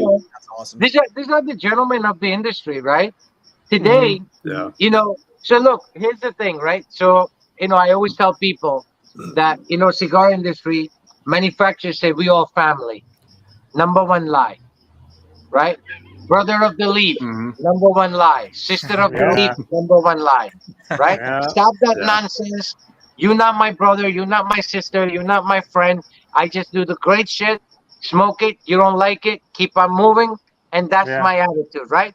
The problem Yeah. is, look, 32 years. So when we decide to relaunch our SP Black, so if you go back on Facebook 2 years back, every manufacturer that we dealt with, right? Mhm. Congratulations, great thing, doing this, phenomenal shop, best this, all the best, this and that. The minute we launch our brand, and most of them know who I am, they know my background. Not a Yeah. single fucking guy wished us well. Hmm. Not a single manufacturer. Do you know who called and wished us well? Ernie. EPC. EP. And guess Ernie. what? Robert Corwell. He says, bro, Ah, Really? all the best. Okay. And he Interesting. he That's just sent me dope. cigars. Now, all the manufacturers, they call for our cigars and we send it to them. No charge, nothing. They smoke Oh, it. God, They dude. private inbox you. Yo, you killing this cigar. How about you show me some respect for 30 years of business that we did and I support your brand. So if you could send me a private inbox message, don't fucking send it to me because it's meaningless. Yeah. Yeah. mhm. If you can show people that, hey, I tried this guy's cigar, then guess what? Don't tell me. I don't need to know. I know I make great shit. Yep. King Midas, Sanj. King Midas. That's right. Yes. And that's my thing. I mean, look, it's a great business. I love what I do. And it shows again, the passion. And if Yep. you look at any of my blog, I speak with this kind of passion. It's not like I don't do it, It just, to me, I love educating people. And speaking of Yeah. education, DJ, the fucking industry killer RS88 has a triple cap on it. Old fashioned Cuban. That's what I'm smoking right now. Yeah. So if you look at it, it has a triple cap. So like even we pay miners detail, right? Yeah. So now the new SP is gonna come, the black, they all have a pigtail and a closed foot. So what changed? So when we made, right, you learn from a mistake, and I did, and I admitted that we made a mistake. So the SP Red, originally when we made it, so a lot of people in industry, they like to collect the first batches, right? Mhm. For Mhm. some reason, they think it's going to be, magic. I don't know what, but people do collect it, Paul right? Patel. Paul Patel. Yeah. Yeah, Paul's family. Yeah. So what happens is we made the SP red boxes. It wasn't shiny. It wasn't metallic. It was just a matte finish red. So we made Yeah. like 25,000 cigars of each Vitola just as the first batch, right? So 75,000 cigars. And then second batch, we changed the packaging, same, but instead of matte finish red, no shine to it, we moved on to metallic red, right? So people started complaining. They're like, yo, they take the cigars, first batch in the humidor, and they put the second batch, and now you couldn't tell the difference because the band was identical. So this time what we did, 200,000 cigars. We made it with the cut foot and just simple cap. Now, even if you have the old cigars, first release, second release, you could tell the difference even if you have it in your humidor. So it's going to come with a picture and a close foot. Nice. Okay. So education-wise, man, I know you're looking out for a lot of the the new smokers that are out there. Do you have any like information, anything that you want to tell the new smokers, like something they should know about cigars, something they should know about your brand, or anything that you just want to educate people on? Just so sometimes people feel that keep your opinion to yourself. So I'm not going to talk about any other brand. I'm not going to recommend. I'm not even going to recommend my brand to you guys, to viewers or anything. Look, my thing is this. If you see, if there is a smoke, there was a fire, right? So if you see a lot of people talking about certain brand, not just some guys that are smoking cigars from, 2 months ago, 2 years ago, and all of a sudden they're experts, right? No. If you see people that you follow and you have a little bit of faith in them, my thing is, look, try it. You have nothing to lose. And especially if the cigar is, under $15, today's market, if you could find a great cigar under $15, you're doing good. Yeah. Yeah. Sadly, yeah, you are. Agreed. You're doing great. Yeah. And, so to me, like, I don't look, my palate, there's six of us here, right? We all, taste something different in the same cigar, right? If you all started baking pizza with the same flour, same tomato sauce, same fucking mozzarella, same everything, all 6 pieces gonna taste different. Because your pinch of salt might be a little bigger than, DJ's or Mike's, and that's all it's to it. Nothing's changed. Our ingredients were same, and to us, look, smoke, new stuff. There are a lot of new good stuff out. Problem is, if you like it, buy it, because the second batch is never going to be consistent because they don't pay attention. They get a little bit more notoriety with 100,000 cigars. Now they want to make 500,000 cigars. You're going to lose the consistency. We are Quality not dips. making. We are from 100 shops. We're only going to do 50 shops. Ever. Half will call me and they're like, what's your plan? And I says, Patrick, I'm not going to do a 51 shop. I don't care. If you're not part of that 50, you're not getting in. Yeah. And those who support us, we're going to support them. And that's the whole thing. I don't want my retail partner to say, hey, Sanj, I need 5 boxes of this, 8 boxes of this, 2 boxes of that. I don't ever want to tell them and say, hey, I don't have it. Right. Yeah. Right now we're going through that because it's selling faster than I expected. Honestly, I did not expect 5% of the popularity and the people enjoying our cigars. I did not expect that 5%, and that kind of fucking humbled me. That how people that appreciate good stuff and they want it, even though a lot of people don't know my background, right?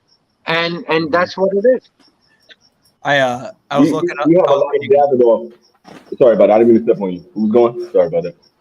You're good. I was just gonna say, I read an article about you. You started out in a candy store, right? Like you were saving up money working at a candy shop. Well, so we're Indian, right? So and that's why I always say, all you guys watching, thank God for 7-Eleven, because you get hungry, we're there, right? So we grew up, right? We grew up in my family had a tobacco shops and candy shops. So we actually had 2 full-blown cigar shops when I was a kid. One was called Wooden Indian Tobacco, and one was called International Tobacco. And as a kid, we worked there, and I learned about cigars. And then I had I had bought this building at my 18th birthday, where I'm at today. And wow, I got into an accident. I was disabled, and all of a sudden I couldn't do anything. So on paper, I'm disabled, but I refuse to take that title, right?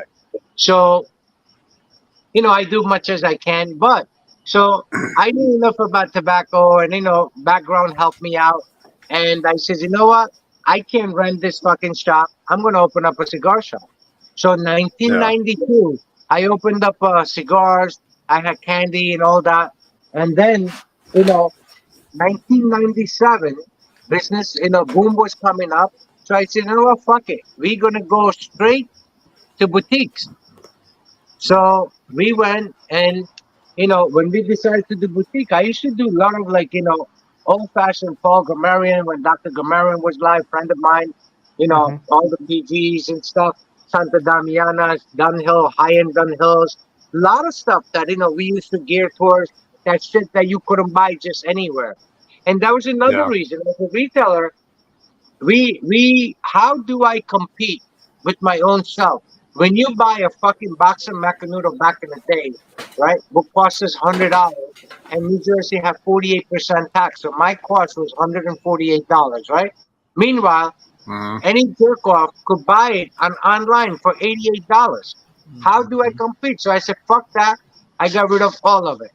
So, it just, we went super boutique. And that's another thing that, our cigars, we're not going to look. We had a very large company that was willing to guarantee in writing, and we have contracts.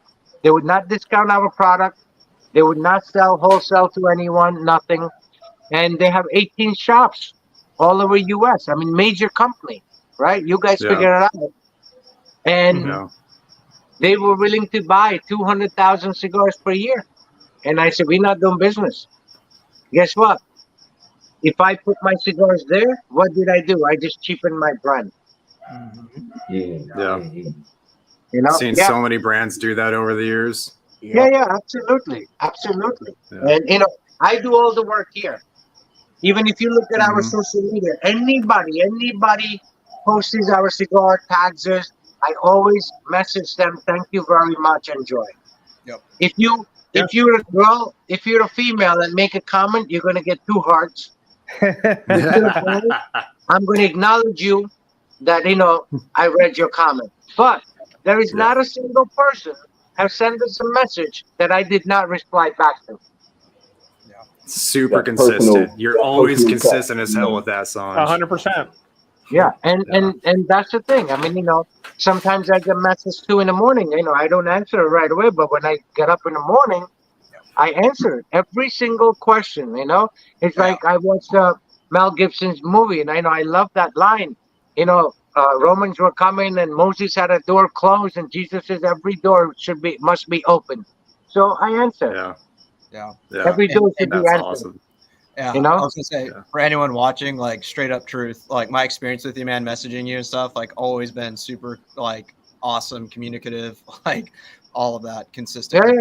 It's really special. If anybody has any questions, like for Sanj, Instagram, his one of his Instagram accounts, you get hit up, and he's very responsive. And if you're looking for his cigars, that's a great place to contact him to figure out where you can, find his cigars at, since we can't, on YouTube. So, hey, Sanj, I was going to ask you real quick. I know you're focused on what you're doing.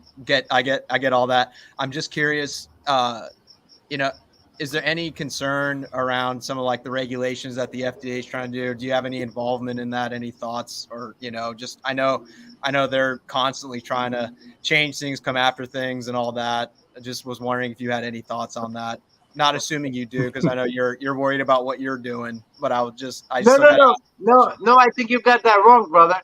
I'm worried about this business. So if you look at the early blogs, right, that I said it. Even just the other day, and every manufacturer that I deal with, I tell them, FDA cannot do anything.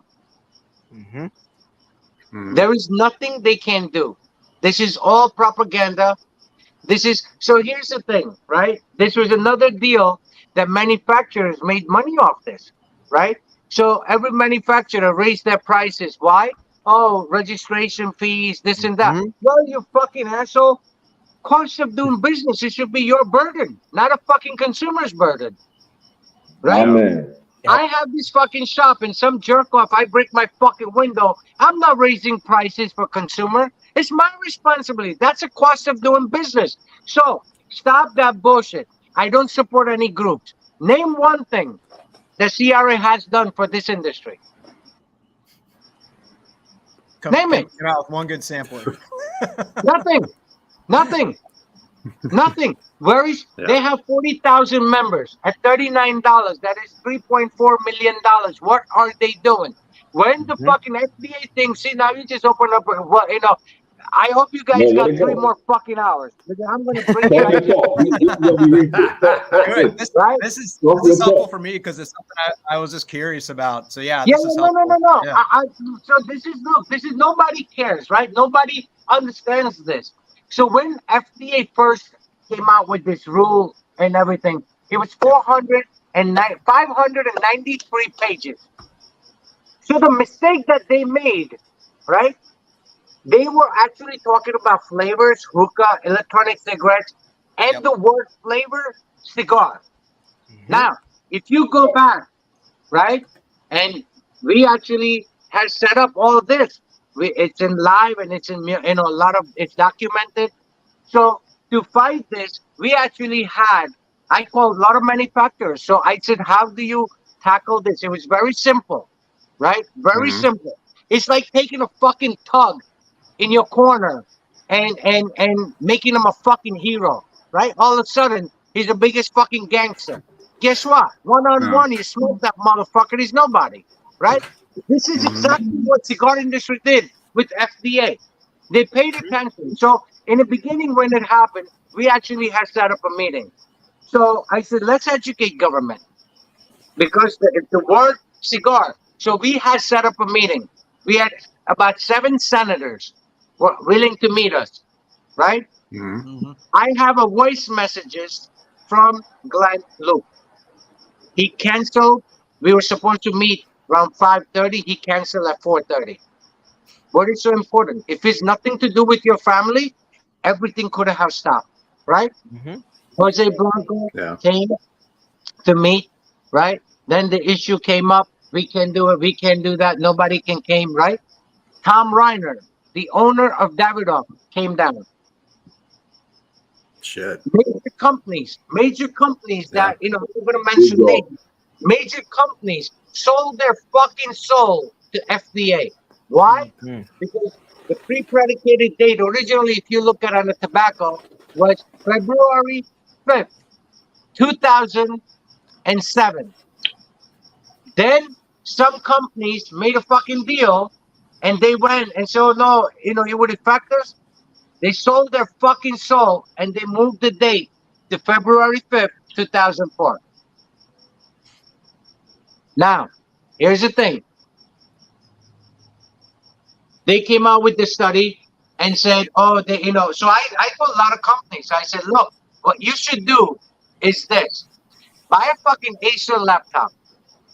Give it to your top account. You spend a lot of money for the fucking swag and bullshit hats and shirts and ashtrays. Buy an Acer laptop. Give it to every retailer. Make a one petition and say, hey, Mike, we're doing this petition. Mike, ABC, phone number, hit click, petition sign. So FDA came out and said, look, vape in the hookah industry, they had almost 90% in petition sign. That was a plus point for us because that was a whole thing. We could have proved it and said, look, these are kids. Who's doing vape and hookah and stuff? Kids. These motherfuckers do nothing but fuck around with their phone, right? So, we're not going to get that petition signed because guess what?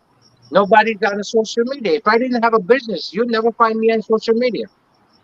So, there was a lot of things that they fucked up. And, that was the way of making money for a lot of cigar manufacturers, raising money. Gotcha. And they sell out.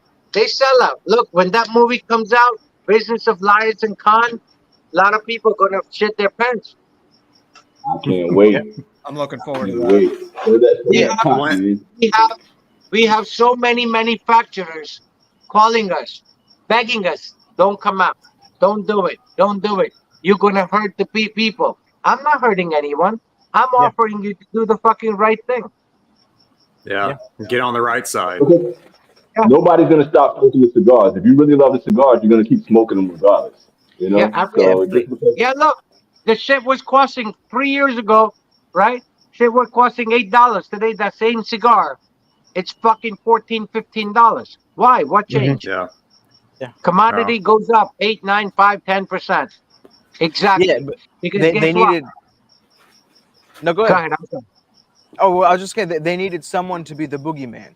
They needed someone to point at and say it's their problem. It's not us. Yes, exactly. But again, look, DJ, I blame consumer. 65% blame goes to consumer. Look, it's like I've mentioned that in videos for sure. Yeah, if you go in any neighborhood, right? There is a corner drug dealer. We all know that's a scumbag for selling that. But who's the biggest scumbag? You for going and buying it. Yeah. So be responsible for yourself. And that's all you do it. Why do you have to buy the cigar? Yes, if you give me something, I don't care. Look, I'm a quality guy, right? Yep. Yeah. But I rather have quality over quantity. Yeah. And that's all it's doing. That is my whole thing. I buy designer stuff not because it's expensive, because guess what? I have Burberry dress shirts that I bought 15 years ago. I put it on. It looks like I bought it yesterday. Yeah. And buy one good thing and then have it right. And that's the thing. Yeah. It just my thing is quality. Charge me. I don't care. Yeah. Charge me. Look, I smoke the fucking Oro. New Oros I don't smoke. Anything's made by Eladio, I'm smoking it. Yeah. Right? Yeah. Master selection. Right? Yeah. Pablo Perez blended that cigar. I'm not a fan of it. I'm not giving you $39. Yeah. So, I tried it, and that's all is to it. And the problem is, don't fall for, stuff. People make it for Like you long said, it's time. I mean, they're doing it right. When you have long time, familiarity breed contempt, right? So now you custom to it and say, hey, guys buying our shit. They never work to do themselves better. All of us, we have family or not, I don't know, but I have a family. So what is my number one goal? Wake up in the fucking morning, thank God that I'm up, and then ask the God, bring whatever you could give me, I'm going to deal with it. Yeah. Go home, eat with your family, play with your dog, and go to fucking sleep and do the same shit. But next thing, I'm going to do something better than what I did yesterday. Right. Yep. And that's the problem that cigar industry, guys, is going. But guess what? It's not going this way. It's going this way. And they don't care because now jerk-offs in the name and say, okay, this cigar is good. No, none of the cigars. What cigars used to be, you name every single cigar that has 20 years in the business, what it was and what it is, it's night and day difference. Yeah. Absolutely. Speak. You mentioned designer stuff, like you liking, more high-end designer stuff, Sanj. Is there any way? Do you have those shirts available anywhere? The ones you're wearing, the one you're wearing right now? Oh no, this is our own. So what we did, I'll send you. I don't have it, but we have more coming. So when we launched the SP Red, we made the T-shirt. So just launch party, and everybody came. We have hats, and then we made hoodies. So actually, these are the both bands. This is the top band. It's a US band, and this is the European band. So nice. So I have some hoodies, and we actually making a shirt just with the face. This face, the face is on the band, and underneath it says the industry killer. That's it. So that's sick. When we get it, I'll definitely send you that. Cool. Thank you, Sanj. Yeah, because I was wondering, having like a swag shop that that would sell a ton too, in my opinion. Yeah, but I'm not in the swag business, so I'd rather give it away. Yeah, no, for sure. It was a fun thing, right? We figured, let's do shirts, let's do hoodies, And we did all that. You know, when people came in, bought a box, we gave them a hoodie free. But you know, then we did with the black, we did the hoodie. Red, we did the shirt. No, I'm sorry, red, we did the hoodie. Black, we did the shirt. Okay, cool, awesome. It's nice, man. Good design. Is there something to the face that you created that's on the labels? Is there a story behind that or anything like that? Yeah. So actually, so again, like I said, anything that I would do, it has a meaning to it, or I won't do it. Right. So when I was young, so you know, we're Indian, so my mom used to wear red dots, which was like velvet stick-on. And as a kid, I would always take it from her and run, right? and last time I did that, you know, I ran and I left, and I kept that dot. And a week later, I came back to US, and I did this, you know, when I was very young. And a week later, I get a phone call that my mom passed, and you know, I had that dot, and so, you know, that dot became very special to me, right? Yeah. And so Mario, who's the artist, that's his information's on all our boxes, Map Art Studio, dear friend of mine, very well-known artist. So one night I called him, about it was like 2:33 in the morning, and I says, "You up?" And he goes, "Yeah." I said, "I need you to work on this." So what we did, it came out with like 3-4 faces, but this is the face that, you know, we looked at a whole bunch of faces. This is one of a kind art, which we own. And I said, "This is it." And he's the same thing. So we went with the face. The face is something that we wanted different, and it's actual artwork. So Yeah.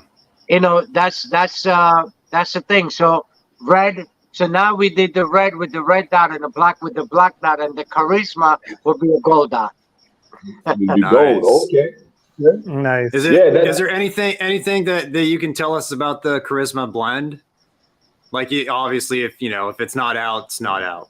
No. Look. I don't do anything. I don't work for fucking government. That, you know, I hate when people say, "Oh, it's a top secret." What fucking secret? You know. Look, the blend's gonna come out. Blend's made. It also has a 7 tobacco, but it's a Connecticut Habano, and it has a Ecuadorian wrapper on it. The cigar is sugarcane. You ever guys ate actual sugarcane? Yes. Yeah. Yes. Yeah. That's exactly what you got. Oh man. Nice. Oh yeah. Perfect. And the price point. So the price point that we doing is, you know, $8.50, $9.50, $10.50, $11.50, somewhere around there. But it's not going to be more than $12. Guarantee you that. Even low. We're just trying to work it. So now the packaging that we're going to do, we even changing all the packaging. So this is the black packaging with everything black. Right. So the red packaging will be identical, but this line would turn to red, that would turn red, all the writing would turn red, and charisma, everything will be gold, that will be gold, and everything's going to be same. Okay. And the barcodes in the back would change. That's about it. Yeah. When did you know that the charisma was right? When did you know that you had that blend down to it? What hit you? What sparked was like, okay, this is the one that we're going with for the charisma. So the charisma, even the name that we came out. So about 3.5 years ago, I took the SP Red to Chico. I mean to Eladio, and we were at his house smoking in the back. And I said, Eladio, I want you to try this. You know, Mario and Angel translated for me. And Emmanuel wasn't there at the time. So it was his wife, you know, and we always do a lot of, stuff at his house. And we're sitting down back of his garden. He's listening. He's a big Frank Sinatra fan, believe it or not. And he's listening to Frank Sinatra. And, I said, what do you think about this cigar? I said, I'm going to launch this. And he smoked it. And, you know, if you know anybody who's Eladio personally, this is him. You give him a cigar.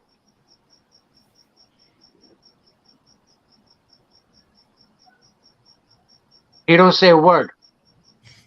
Then all of a sudden he says a word, right? And he says it's missing something. So now I'm panicking. This is the finished product. Keep in mind. And I'm like, oh no.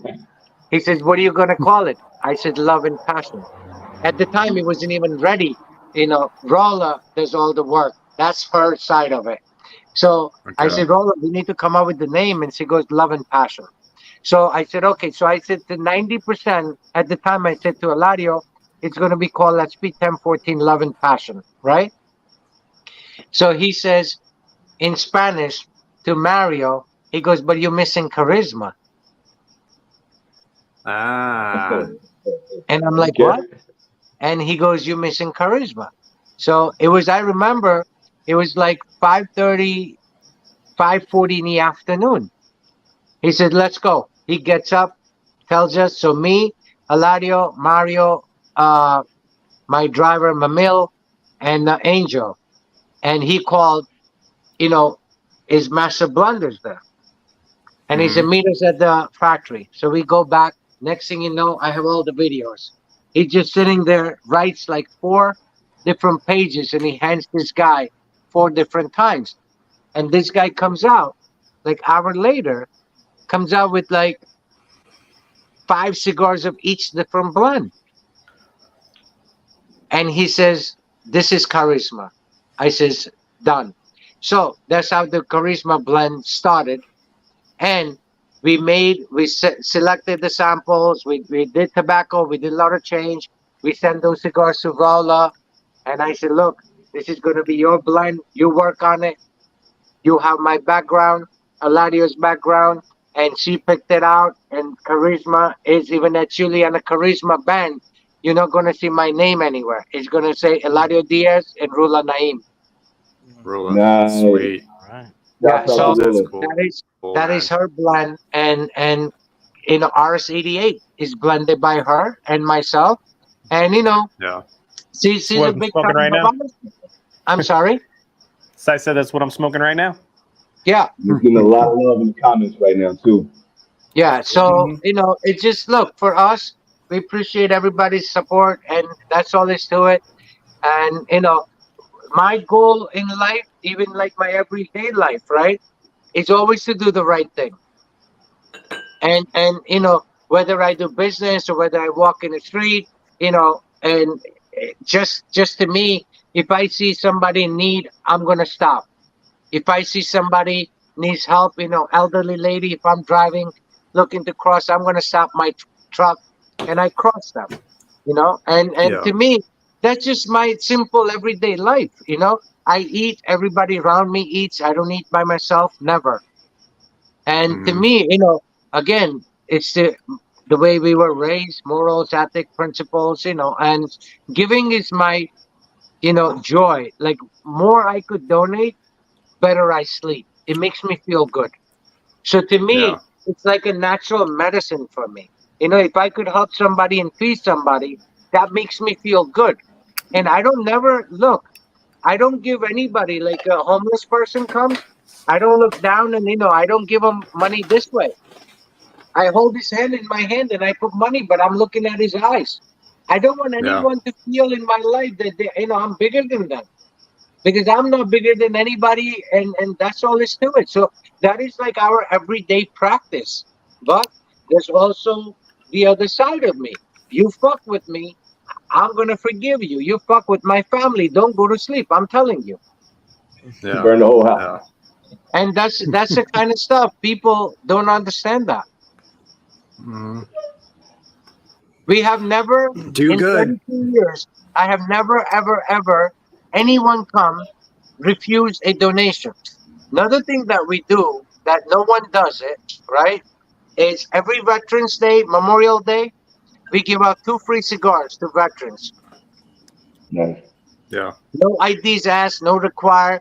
And then what we do on the month of December from 15th to 25th, if you're a veteran, anything you buy from us, we give you exactly at our cost. So I have a big, my heart is this big to measure, but it's bigger than ocean. But I have a big part of my heart goes for the children and second for veterans. Love that. So any children's charity, I'm there. We do tons and tons of charities every year, so much. And I feel like I'm still not doing enough. And to me, simple thing. My mom always used to say, "You're not gonna take nothing with you." Right? So, Yeah. my name. So, if somebody says, Sanj, I need 500 cigars, we pack and give it to them. Somebody says, hey, I need your, left hand, I give it to them. Only thing I want out of my life is the day I die, where I'm being fucking cremated, I want the streets fucking blocked and let the fucking world see that somebody died. That's my goal. Yeah. I don't want to take nothing with me. Yeah. No, but while you breathing Very. right now, man, you're doing a lot for the people, man. Just being on this stream, man. The education that you're giving to the people that are viewing this. When people watch it later, man, you're giving a lot back to it. You're giving us great cigars at a great price. We really can't be mad at any of that at all. Let alone what you're doing donation wise, man. All of that is huge, and I'm not just saying. Yeah. I think everything that you're saying right now Yeah. means So a lot to us. we're actually working on a site. I'm gonna have to collaborate with one of my retail partners. So what we do, and actually, there's gonna be a section that if you're a veteran or first responder and you have an ID, anything you place in order, you would exactly pay what we pay forever. Hell yeah. Wow. That's huge, man. Damn. That's really huge. Yeah. That's giant. Yeah. So look, Thank you for that. we always do something out of ordinary. That's what people know me for, right? And we just had a little New Jersey cigar snob event in one of the casinos, and I came to know about Cigars for Warrior. I'm a big supporter of that, and guy who ships it, and came to know a lot of like dirty retailers. I hope they fucking rot in hell. You donate money, you see Cigars for Warrior box, and you put $50. The scumbag cigar shop owners, what they do with that money is the shit that they can sell. They take that $50 and put $50 worth of cigars in it. So they have a hard time shipping this product to where they gotta go. So I came to know, and I said, you know what? Everybody came. There was something segment called Hot Seat. So everybody had like 5 minutes. Everybody talked about how great their fucking cigars is, and what they did and how I said no. I went up there, I announced it, I said anybody buys our SP 1014 from now until we go home, it's $5, regardless of a size, however many you want, but 100% money, we're gonna give it to Cigars for Warrior so they could mail this stuff. And guess what? I give the guy $2,000 end of the night. That's how you do stuff. That's Yeah. you have to look again. By me selling cigars and making money is making me rich. My thing is this: if I eat, I want you to eat with me. If Yeah. I make For sure. money, I want you to make money with me. If I make money, I want to be able to give 60-70% to those who need it. Yeah. And So to to, me, so to look, take That's some of true. the like heat I out. said, my life is very simple. I don't drink alcohol. I don't eat meat. I don't do gambling. I don't womanize. Cigars is the only thing. Pure tobacco is my thing. Same here. Same here. Yeah. So how would you advise people to get into the industry to get where you are as far as like selling cigars and to making their own lounges or anything? What advice would you give as far as that? So anything in business, number one thing you need, which a lot of people lack, which is responsibility, right? Okay. So All if right. I decide to do something, if I decide, simple as a homeless person comes to me because they're hungry and every day they come, right? I don't just say, hey, there's a McDonald's next door, just eat. I ask them, what you want? What are you in mood for? And if he says, hey, I want a Chinese, or I want, Mexican, or I want Italian, or I want Thai, they get whatever they want. I go in the street, homeless people beg for money. I give them money. People say, oh, they're going to do drugs. And I say, simple thing. I'm not here to judge anyone, right? So, you know, everyone in life, they want to know, they know how they want to die. I want to die with my family around me, right? That Yeah. is my ultimate wish. My family and friends, Right. you know, if my friends can be around me, I'm okay with it. But my family, I want to hold my daughter's hands. I want to hold my son's hand. I want to, you know, just close my eyes and go peacefully, right? That is my Yeah. ultimate goal. So here's a guy, if you decide to give 20 bucks, 30 bucks, 50 bucks, 100 bucks to a guy in the street, and if he goes out and shoots up fucking heroin and dies, guess what? I'm okay with it. I'm glad that I helped him die the way he wanted to die. Look at it this way. He let his whole fucking family go for his habit. Who the fuck am I? Or who the fuck is anybody to judge that man? None of you motherfuckers walked in that man's shoes or that woman's shoes. You don't know what their Right. background is. You know, so we're too quick to judge. Oh, fucking guy's a junkie. Guess what? Walk in his fucking shoes one day. Then you come to me. And you know what? We're too quick to judge people. I'm not that guy. My thing is, look, I don't care if you shoot up heroin, you know. Look, every birthday I tell people, so many people want to buy me presents and stuff. Every birthday my wish is only one. Whatever you want to buy me, whatever you think you want to spend money on me, I tell you, if you say, hey, I want to send Hassan $100 worth of gift, don't send it to me. Take that $100 and give it to the first fucking homeless guy you see. That is my blessing. Yeah. Yeah. And that's all I want. I want to leave with the good name and with the good deeds. That's it. Because guess what? I am not afraid to answer any motherfucker in this God's earth except God. I'm not worried about, I don't fear no man. I fear God. Yeah. So to me, it's very simple. My kids, you know, they pray, we teach them. Do you know what my kids' prayers are every night and every morning? Our prayers, Yeah. our family prayers every day is very simple. God should give everybody more than what we have. That is our prayers. So what am I fucking taking with me? Nothing. Right. And you know, Yeah. and again, you know, it's just the way it is. I don't consider myself, you know, I consider myself, God put me on this earth to do the right thing, and I'm trying to do it much as I can. And that's the bottom line. You know? Living by that every day. Yeah, every single day. Every single day. They always see you with the hashtag do good. So Yeah, you preach it all the my time life. too. That's my Yeah. life. That's it. That is my life. Yep. Do Yeah. good. Do I you don't feel look like at when you're working with a lot of people in the industry, man, you know, because not everybody's gonna have that same, you know, philosophy and the same, you know, compassion for other people. Do you find it it's a hard working with other people? philosophy is a made up story that you satisfy yourself by lies. What I do is Right. my everyday life, You're living it. Right. No, I All totally right. get right? you. So that is not a I totally philosophy. get That you. is a way of life. Yeah. Yeah, for sure. The You culture. know, motherfuckers will go to temple churches. You know, they donate hundreds of dollars, thousands of dollars because they get their name tag. How about you take half that money and give it to fucking homeless people? Oh no, he's a fucking junkie. So guess what? By you going to church, you going to temple, you going to synagogue, you going to God's house, you fucking defeating the whole purpose. You shouldn't be fucking allowed in that building. That's my opinion. You know, you say that because it's a lot of people, you know, when they're dealing with the money, the greed that you were saying that's in the industry. A lot of the people, they're so busy trying to fill their own pockets so they can buy their own cars, so they can buy the private jets or whatever, the fancier clothes. They're not thinking about the consumer. They're not thinking about anybody else. It's, you know, Yeah, Yeah. but how do I get? Them look, first. look.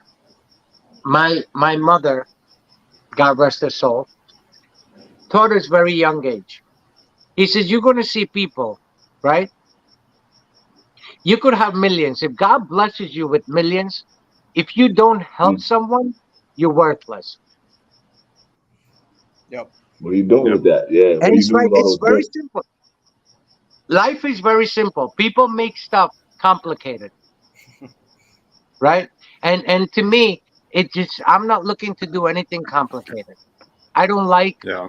you know, I live my life very simple, very humble, and that's all is to it.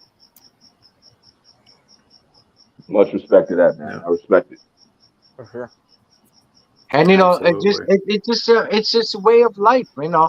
I was on a blog, one of the blog, they invited me, and guy inboxes me and he says, where can we send you a questions?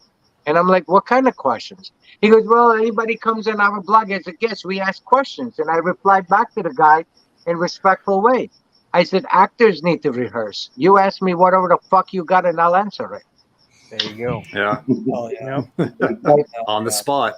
yeah, Mhm. put me on the spot. You know, and that's all there's to it. I ask people, ask me any questions. You know? Yeah. Yeah, absolutely. What is the most difficult part, like on a day to day, man? Just I'm sorry? working with cigars. What is the most difficult part about working in this industry right now? Just working and getting your line out there, getting your message out there. What is the most difficult part about that? What do you have to work on the most? Nothing. I don't Yeah. you never see me call a shop. You never see me promote my cigars other than what we do on our Instagram. You would never see Yeah. any blog or any live that somebody could say that Sanj Patel said his cigars are the best since sliced bread. Guess why? I'm competing with myself, no one else. Because For sure. everyone else is a business where love and passion and my heart and soul's in it. So how do you compare somebody's heart and soul to somebody who did it for the fucking soul, greed, or fucking money? So you can't, I don't promote myself. And look, I'm blessed that guys like you found us and, be honest and be truthful about it. And, that's what I appreciate. If and to me, if you're and this is one of the things that bothers the fuck out of me, right? And if you're a blogger and stuff, and if you Okay, did yeah. something Okay. and you came, Oh, you did a review on our cigars, we're gonna send you cigars. I am not sending you cigars so you could say nice things about me. I'm Right. gonna Yeah. send you even DJ when he first posted it, I said, any questions you have, please ask me. Right? And that's the thing, the correct look, if you give the correct information and you have nothing to hide, what are you afraid of? Sure. Yeah. Absolutely. Right? Ask me anything you want. Anything you want. I tell you, one of the blog guys says, well, $8 cigars, you make a lot of money. I broke it down, penny to penny. Yeah. And I said, this is our cost at manufacturing level. This is our band. This is our box. This is S-chip tax. This is fucking VAT tax. This is shipping. And this is the wholesale price. You do the math. Yeah. I'm like, the Yeah. fuck? But Yeah. Now, I wanted to ask Sanj, like, with Eladio gone from Davidoff, do you feel like Davidoff's going to be in good hands without him? good question. No. it's already declining if you look at some of the new blends, right? Yeah. So Yeah. it's I mean, look, it's going to take a time. So what happens in a case like that? It's very simple, right? So it's like you get hurt, you cut yourself, right? It heals itself sometimes, right? So the old saying say time heals all the wounds, right? So what's going to happen? There are not fans, it's the wrong word, I apologize. There are people who like the way Eladio blended cigars. So those guys going to be disappointed. But there's newcomers that coming and they don't know what it was and what it is. So now what it is what they're going to be used to, and they're going to be okay with it. Yeah. So Right. I don't think in a case like that, it affects the old timers that who's been smoking, Davidoff, so any brand for that matter. Yeah. Yeah, Millennium's my favorite. Even Eladio, everything he does. Do you know what Millennium started the whole thing? I believe you said it was his wife, right? It was their anniversary year. Yeah. Ah. Yeah. That's cool. Yeah. Yeah, I was listening And that's to how the Millennium came. Yeah. live when you were talking about his wife. She smokes somewhere between 8 and 9 cigars a day. Yes. One of the nicest people you will ever meet. So humble, This man is old enough to be my grandfather. He bows down. When he gives you something, he bows down. He talks to you like a son. Yeah. He doesn't talk to me as a business partner. He speaks to me as a son. Yeah. It's awesome. That's amazing. How do you not respect that? Yeah. Right. Absolutely. It's very different. You know, I'm still old school. I do everything old school. Yeah. I gotta ask, man. Do you have any vendors? Like, I'm in Japan. I'm far away from all of my people right here, man. Do you have any vendors in Japan? Do you have any way to get your cigars out here, or do you have any plans to expand international like that? Well, we are working with other than U.S. market, Rola she's handling all the Europe and Arab markets. Okay. So right now we're working with few major distributors, and you know, also the issue is we can't produce any more than what we have, and you know, that's the issue we having. So I mean, look, you know, our cigars in Bahrain, our cigars in Lebanon, Qatar, Kuwait, you know, a lot of Middle Eastern countries, you know, our cigars are there. So if you see the band without the black and white check, that's all European market cigars.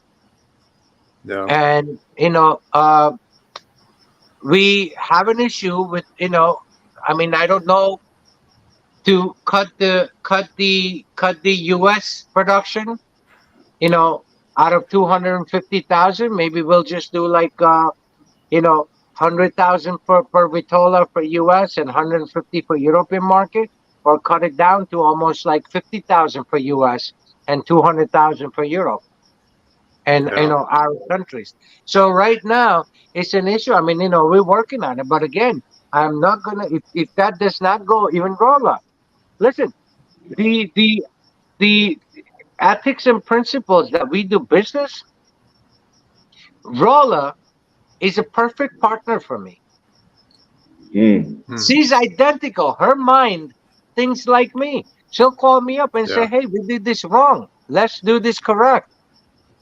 And to me, you know, and that's like, you know, listen, I mean, she's family, she's just, you know, I couldn't ask for a better partner. And I always tell people, I think, you know, so karma, right? People say, oh, you do good things, you know, good things happen to you. I think it's a wrong belief. I think if you do good things, bad things would never happen to you, right? That's my outlook. So I guess, you know, when Rolla and I collaborated, you know, we know each other for a very long time. And, you know, it's just something about her, you know, and she's always doing the right thing. And she would not let me, even I said, look, I said, you know, we could maybe hire a few more rollers and, you know, do this. Just absolutely not. Yeah. You know, and another thing that we do is, you know, very unique to our industry is at Chico's place, the guys who roll our Robustos only roll Robustos. Guy who roll our 650 only roll 650. Guys who roll our Lanceros only roll Lanceros. Now, we start weighing the cigars from bunching process until it goes into the box 5 times. So next time, if you have a digital scale, put our cigars. They all weigh identical. 1 or 2 points here because of the humidity level.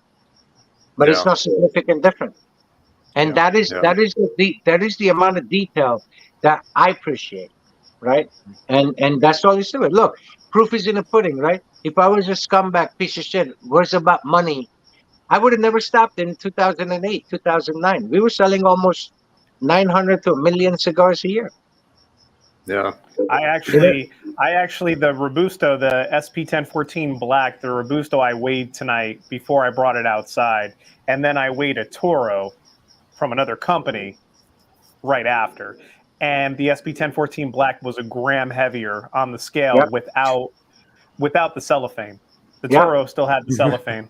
And that's the thing. I mean, you know, it weighs. All our cigars weigh, and that's the construction. That's the quality of it, right? And that's why a lot of people, a lot of uneducated people say, "Oh, this cigars are very hard." And I said, "That's how a cigar should be made." I said, "But take a pinhole and smoke it. You have no issues." But yeah, the fucking cigars are hard. That's the way it's supposed to be. Yeah. No? By design. Yeah. You have And to no, it's a quality. right thing.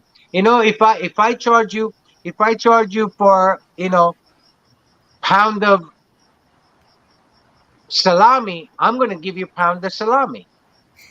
Yeah. Right? On the bat. And that's all he's doing.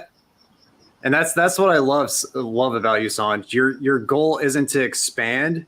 Your goal is to have the best base of, you know, partners, you know, to have around with the cigars that you're coming out at, the numbers you're coming out with them at. Like, it's not about expanding like the production. It's all about expanding the quality of experience for everybody.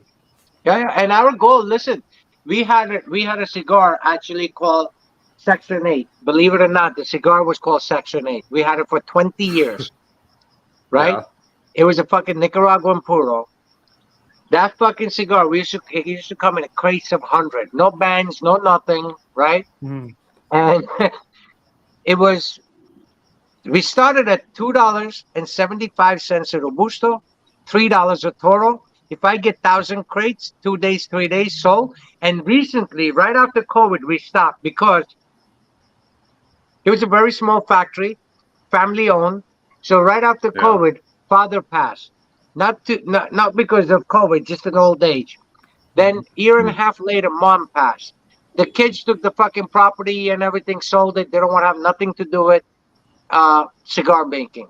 So we had to stop that. But even my last days, right, we had that cigar, Toro, for $3.75. And I have boxes downstairs. I'm going to open it. I'm going to send you guys out Monday. I'm going to be cheap with it because I'm only going to send you 5 of each. But I want you to smoke this fucking thing. And then, you know, you compare and you'll be like, what the fuck? And that's our goal. Listen, my goal, when we had to do $12 for the, you know, I mean, 754, it kind of bothered me because I wanted to be even under $10. But we simply couldn't do it. We simply couldn't do it. Yeah. Even if you look at the SP 1014 black packaging, I don't know who's got 5 packs, actual packaging. That packaging, it's embossed. It's very expensive packaging. And it's vinyl coated. You feel that mic on top? Yeah. Yeah. It's embedded and embossed. That's what DJ was talking about. Yep. Yeah. Yeah, the soft touch. And that is a vinyl coated, even inside sleeve is printed. So there's a lot of money being spent. And you know, again, that's what we want. You know, we want to give you quality stuff for a great price. Mm-hmm. It reminds me there's a Austin. I used to live in Austin, Texas. There's some really, really good barbecue joints down there. And I was listening to one of the guys speaking, and the lady asked him, because she was interviewing the owner of the shop, and she's like, you know, when are you going to open your second store? Because people will wait 3 hours in line to you know, get a piece of this guy's barbecue. Mm-hmm. He's like, never. And she's like, what are you talking about? And he's like, would it make it better if I owned another store? Like, it's not going to make it better. And he goes, I like to be here. Yeah. I like to be involved. I like to do all this. This is my passion. And and I don't need another store. I'm fine. Yeah. I would rather have one shop and crush it, you know, and you know, the people waiting 3 hours, they make fun. It's fun, you know, that people tailgate. Yeah, absolutely. And he's like, me opening up another shop's not going to make it better. Not going to make it better. Same thing with us. People say, if you look at right now, my shop is 60% empty. We don't have 1,400 facings in my shop. Yeah. And all ultra premium stuff. And, you know, and people say, oh, why don't you open up another shop? I said, no, God gave me 2 hands, 2 legs, 2 eyes, 2 ears. I could only be at one place. If God wanted me to fucking 10 different places, he would have gave me fucking, you know, 20 legs and 20 hands. And, you know, I'm here 6 days a week. You will find me 6 days a week here. Yeah. No. Commitment. And you know, and that's the respect that you have to show to your consumer. I hate going to places where owners are not there. Yeah. What Yep. kind of Yeah. fucking guy at Yep. $18, $19, $20 an hour job could teach you? My goal is we educate every single customer. We don't Yeah, upsell yeah, yeah. anything. I had last November, girl came, young girl. She wanted to end of November. She said, "Hey, I want to buy cigars for my boyfriend. What's the best cigar and what's the most expensive?" So I said, Davidoff Oro. At that time, it was $500. She said, "Let me have one." Then I had my DuPont. So she goes, "Oh, that's a nice lighter." She said, "Do you sell this lighter?" I said, "Yeah." She said, "How much is that?" I said, $2,000. She said, "Let me have one too." Right? So I'm like, okay, I got $2,500 sell, right? Less than 5 minutes. So I go ring her up. I help her. I show her everything, how to fill it, this and that. And she says to me, as I ringed it up, she already gave me her American Express card. And she says to me, I said, "Is that a good enough present?" And I said, "That's a great present." She said, "Would you be happy if you got this?" I said, 100%. She goes, "Oh, good. You know, I met my boyfriend 6 months ago, and he just started smoking cigars." I said, "Honey, let me have your card back." She says, "What happened?" I said, "Nothing. Let me have your card back." I fucking refunded the card. I give her a fucking $69 Xikar lighter and 5-pack of Ashton. And I said, "Give him this. Next year, this time you still with him, I gladly sell you the fucking merchandise." She Amazing. came back in Sure. February, thanked me. She said, "The fucking guy wasn't even a smoker, and I'm no longer with him." Wow.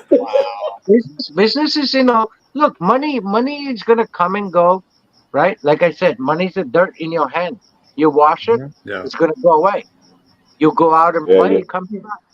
But you know, so Mhm. now the lady, she said, "No matter where I go, I'm not buying cigars from anyone other than you." Yep.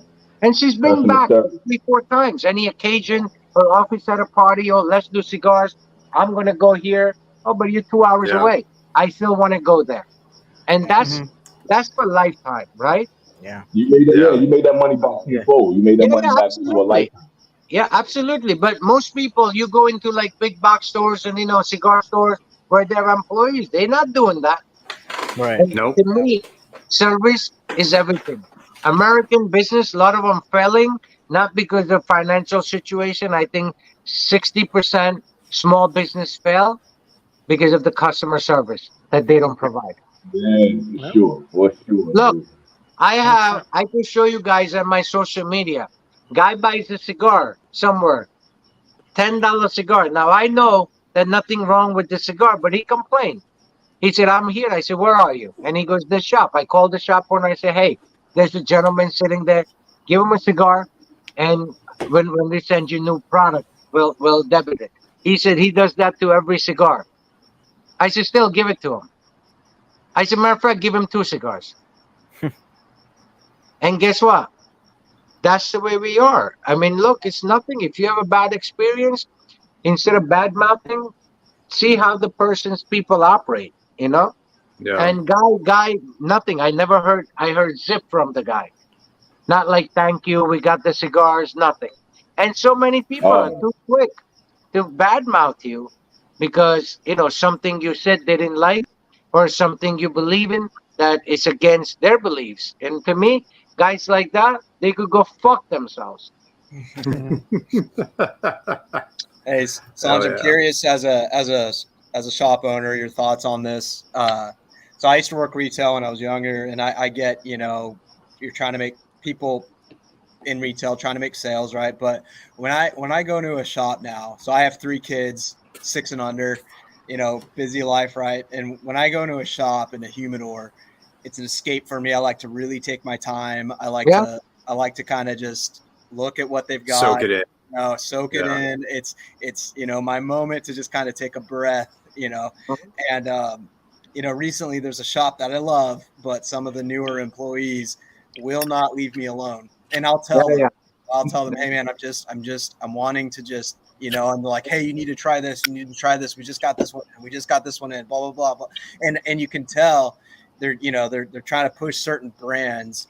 And, as a shop owner, how do you feel about that? Because I get stores are trying to, make money and push certain brands. And I understand that, but there's times where, I feel like you got to let people just, like I said, soak it in, enjoy the experience. Because for me, when I go into a shop, I like to smell the cedar. I like to, I just like to be around cigars, and I don't want to be rushed into something. And so anyways, I'll stop rambling. Just what are your kind of thoughts on that as a owner? So the way we operate in our store, right? If anybody comes in, we don't say anything. All I say is, hey, if you need help, we're here. We acknowledge them. Okay. We don't want them to feel. And if they start talking to you about cigars, I'm gonna look at what they have in their tray. And I'm like, what do you normally smoke? I said, sit down for 5 minutes. I'm gonna give you a little lesson. I educate them. So now, if the guy's buying $20, $25 cigars and you send them home for that same money, 2 cigars, 3 cigars, right? Mm-hmm. They're going to remember that. And they say, hey, guy gave me 3 cigars. Out of 3, I like 2. Out of 3, I like 1. But the one you paying $25, he didn't even have it, right? So I think for us, we don't charge money. We don't rush. No one's rushing to the register to take the money. If somebody comes and sits down and say, hey, take a cigar, light it up, sit down, smoke, relax. You want espressos? There's back there. You want water, soda, juice, whatever we got. Only thing I tell people, if you make an espresso, wash your own fucking cup. But we don't have any fees. We don't have cutting fees. I just don't fucking get it. What the fuck is cutting fee, glass fee? What the fuck is that? Stores do cutting fees? Yeah, absolutely. This is notorious. You walk into somebody's shop, you sit there, and you purchase a cigar. They don't care if you spend $200 or $500. If you want to light that cigar up in their place, it's $5 to cut. If you say, hey, let me get espresso, it's $5 fucking dollars, right? If you say, you go in 4 guys and you open a bottle, it's $5 empty glass, $5 for the ice. Like, what the fuck is all that? The culture has gone to a whole different level, right? Wow. So, like in my shop, the only thing we're going to restrict you from is 2 things. Don't come into my shop with your own shit. Right? And don't light nothing flavor in my shop. Have respect for other smokers. Yeah. So we have an outdoor, we have an indoor lounge, outdoor lounge. Outdoor lounge you could do party for about 250 people easy. Right? Yeah. We don't allow, but always outside. But guess what? If that fucking Tatiana, vanilla, cherry, whatever your sister's asked what flavor you're smoking, he's going to get into somebody else's cigars. And I'm not going to let that happen. Yeah. So we don't allow it. So people find this rude. Oh, you're this. No, we're not that. This is our rule. You do not like it. Please do not come into my shop. Yeah. And it's there. It's very simple. You want to make it difficult? Then I'm going to make it difficult. Yeah. Our rules are very simple. Absolutely. And I just don't get it why people would have issues with stuff like that. I've never heard of cutting fees, so that's new for me. I guess that. Oh yeah. Wow. But yeah, whenever I go to the shop, it almost feels like they're trying to sell, but it's almost like loss prevention too. They're like over your shoulder, trying to make sure you're not stealing shit. And it's like, it's like, dude, I'm just trying to enjoy being in a cigar shop. Our customers have to beg us. Hey, can you ring us up? I'm like, you ready? You want to go? And that's all it's to it.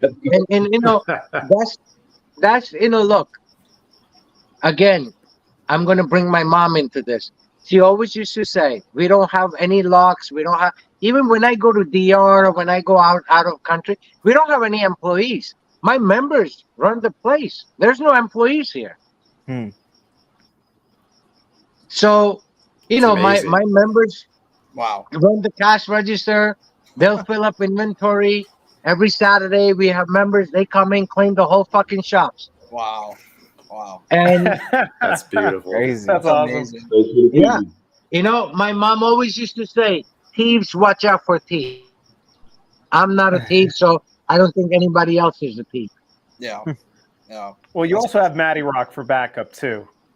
You know. I'll put the fish right in the eyes. Put right in the fucking we don't play. So, but you know what? When you do what Sanj does, it's kind of a weird thing, right? So everybody goes and they look over, you know, just like you said, you have to look over your shoulder and everything else. So family here, I live about half an hour from here. I will gladly walk 3 hours here because everybody here has respect for each other. The way Sanj treats people, it's actually contagious, which is wild. Like, you don't have to worry about coming in here and someone's trying to jack stuff or steal stuff. I mean, it's so rare that Sanj has to calm all of us down because we're like the fucking Booyah tribe. And the one person, like, every 5 years that we just want to beat the shit out of them. And Sanj is like, oh, don't worry. They're not going to come back. He just kind of gives you that look of like, all right, they're on a milk bottle. They're missing. But people talk because the vibe, you know, like I said, there's that vibe that Sanj offers. And when you walk in, first time I walked in here, what, 15 years ago? So 15, 16 years ago, I felt like I was family. And you guys know, you guys are out there. A lot of cigar shops have their own little clique. Very much a niche for certain people. Like, you walk into one cigar shop. I mean, look at me. I look like a fucking freak show. People hide their fucking family and stuff. And you know, you walk into certain shops and people are like, nope, I'm not talking to this guy. Here, everybody shakes your hand, gives you a hug, high five, and I'm like, that's, you know, we've talked about all the other things that Sanj has done in the industry, but another important part that we're lacking is just, it shows that the culture you create is contagious, and your members feel it. The people who come in here feel it. I mean, there's a reason for Sanj's success. And like I said, there's a lot of really smart people that don't make it. There's a lot of people who make fine cigars that don't make it. Sanj gets to fire on all those different pistons, right? So it becomes such a family thing. I mean, and this guy will just tell you the straight up truth. And he's going to teach you doing it. And members respect that, you know. And something that he mentioned really early in the show is some people are dumbfounded when you tell them the truth. And I laugh because it's like politics, right? Like, politicians telling the truth. Oh, fuck this guy. I hate him. And it's like, no, you're not supposed to actually hate the truth. You might not like what somebody's saying, but the problem lies with you if you have an issue with dealing with the truth, right? Because there's an opinion. And then there's truths, right? And this shop, everybody has their opinions. But if there's something that's dead wrong, you know, where, you know, Sanj is going to stop you. He has over 3 decades of knowledge. And the reason he's stopping you is to protect yourself. He doesn't give a shit. If he didn't give a shit about, I mean, he's already created a success and just keeps going. When he tells you something, it's to protect you. It's to share his knowledge with you. And, you know, that's something I feel that's really lacking from the industry. People just don't go out there, and people just don't pour their heart and soul. That's why, you know, the name of the cigar is saying it all, because that's what he gives.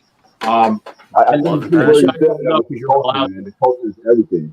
The culture is, when you go into a spot and you can feel the culture, you can feel the people, you can see how they take care of the cigars, they can take care of the customers that come in, man. That is everything, dude. And that's what you want, right? Because it's supposed to be an experiential, all-inclusive kind of thing. You never want to walk into a place where either you don't feel welcome, you don't feel that the proprietor has anything invested in you as a person. And you just mentioned before something, I just laughed, you know, somebody's over your shoulder with an agenda, like, did you try this? Should you smoke this? I mean, if somebody's really doing it, it's one thing to give you an opinion. And, you know, somebody will come in and Sanj is going to try to figure out what their profile is, how long they smoke, what they usually enjoy smoking, and build the experience around the person. Somebody's over your shoulder going, without asking you, hey, did you try this yet? I'm like, you have an agenda. You're not concerned with what I want to smoke or anything. It's like, bitch, buy this. I'm like, just come up and tell me that. That'll be different. Like, all right, if I give you the money, will you promise to leave me alone? Just tell me. They're like, oh, motherfucker, do it. I'm like, all right, okay. You know, I much prefer that than the story and the shit behind it, right? Because agendas are boring. Yeah, for sure, man. This is kind of, it's on topic, but a little kind of sidebar. When I was new to cigars, this is like 15 years ago. Gosh, there was this old guy, and I still was very new, and so I'm like, what do you suggest? And he could tell I was new, so he handed me like a Christoph double Ligero Maduro, just like some strong ass cigar, and he did it on purpose. And I was like, okay, cool. And dude, that thing put me on my ass like so bad. I was spinning, and I came back, and he was laughing, and he's like, yeah, no, now you're part of the, and I was like. Come on. Yeah, you let me shit my pants, asshole. I appreciate you. Yeah. And like, half of it was kind of like, all right, he's like, now you're part of the group. But I'm like, did I really have to go through that to be some hazing? Well, just remember, just because you can do something doesn't mean you shouldn't. So that guy's like, fuck it, we're gonna fuck this guy up. Indoctrination by fire. Yeah. Mm-hmm. Terrible. I still kept going back, but yeah, that wasn't. I don't know if I would do that to someone. That was pretty rough. Yeah. I'm kind of a douche. You're gonna dissuade them from the hobby. Say again, brother. What'd you say, Matt? I said I missed you, bro. Say again. Oh, I was just gonna say it almost. I mean, I still liked cigars, but that was the first time I got really cigar sick, and it was like. I kept going back because it was the only shop around me at the time, but like I was like, damn. So you went back to shit your pants twice. See, now that's thinking with something. I appreciate that. Yeah, I was a glutton for punishment, I guess. But he was like, now I'll tell you what you should really smoke, and I was like, I'll tell you what Sanj did, which is a great thing. So those of you that know me well know I work with a lot of wrestlers and stuff. So Sanj is particularly proud of him for this. So. We had a whole bunch of the guys come in. Greg the Hammer Valentine was in here. The reinforcer Andrew Anderson was in here. Tokyo Monster was in here. Sam Houston was in here. And they just keep telling Sanj, Sanj, we're tough, we're badass for everything else. Sanj's like, all right, I'm getting tired of hearing this. They go, give us something to smoke. And Sanj's like, oh, you tough guys, so you're gonna be fine no matter what I give you, right? He's like, nothing's gonna take us down. Dude, all these dudes were fucking green. Fucking Tokyo Monsters walking into the side of the wall. Fucking Andrew Anderson is like, I'm sick. Sam Houston is outside gasping for air. Greg the Hammer Valentine swore to never come back. It was great. I don't feel good. I'm gonna get back. And Sam's like, how tough are you now?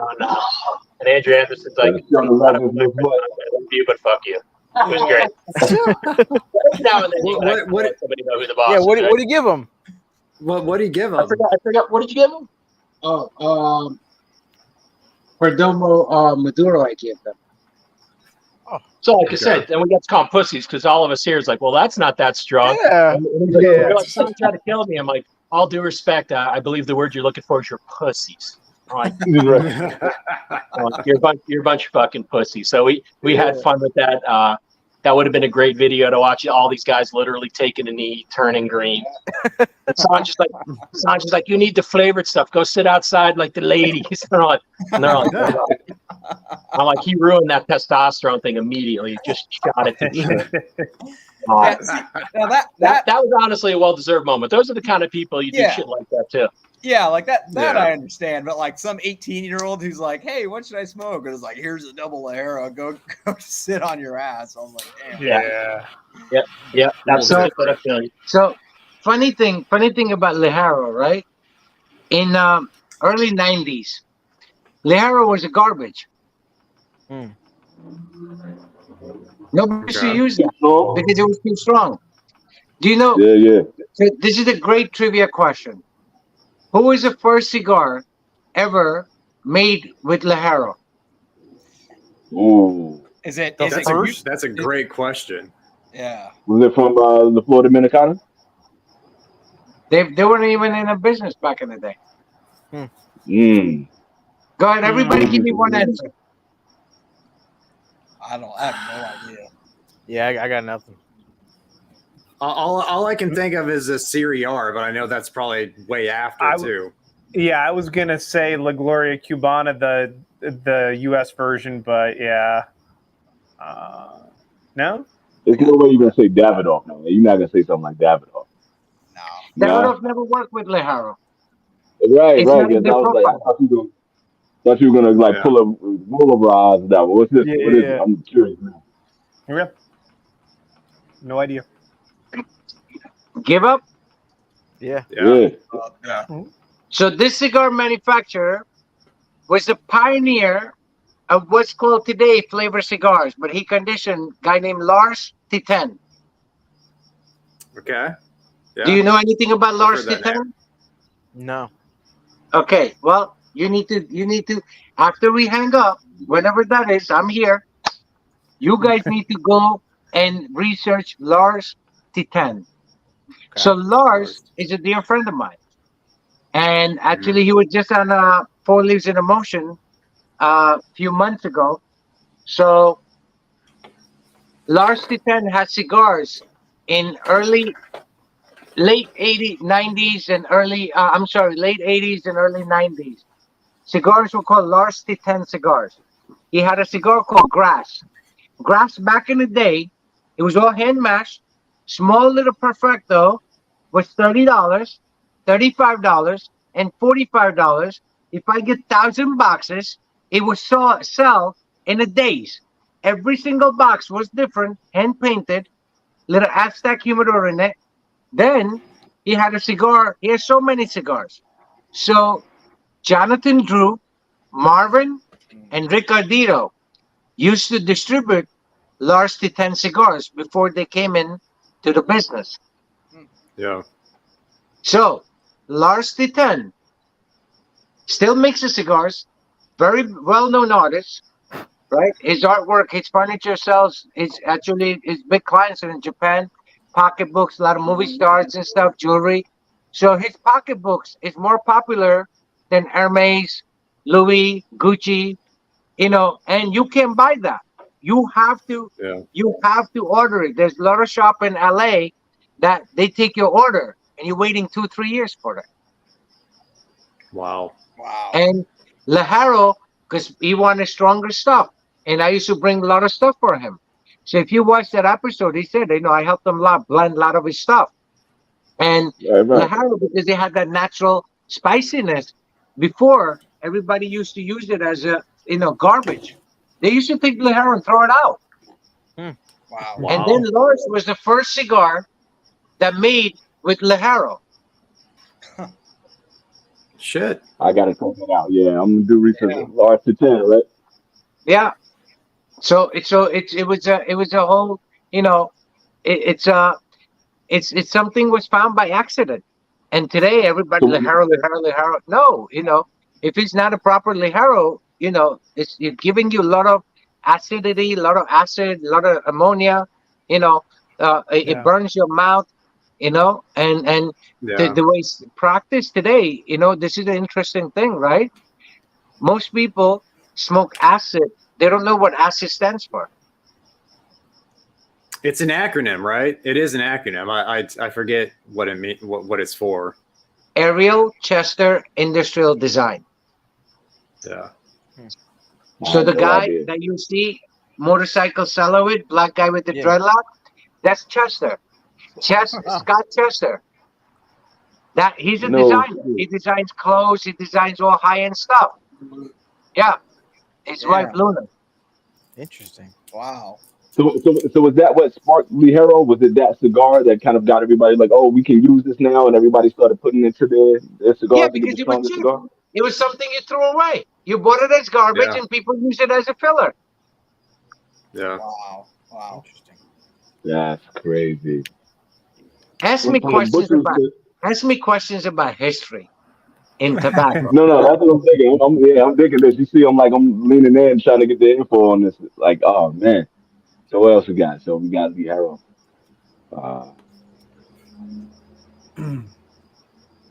Give me a second here. I want to kind of get some of the history on that. Everyone's thinking, be so sick, all the hair. I'm like, what up? Yeah. So another thing that it's important. I'm giving myself a plug. I think after 2 hours and 48 minutes, I deserve a plug. Go for it. Absolutely. Go for it.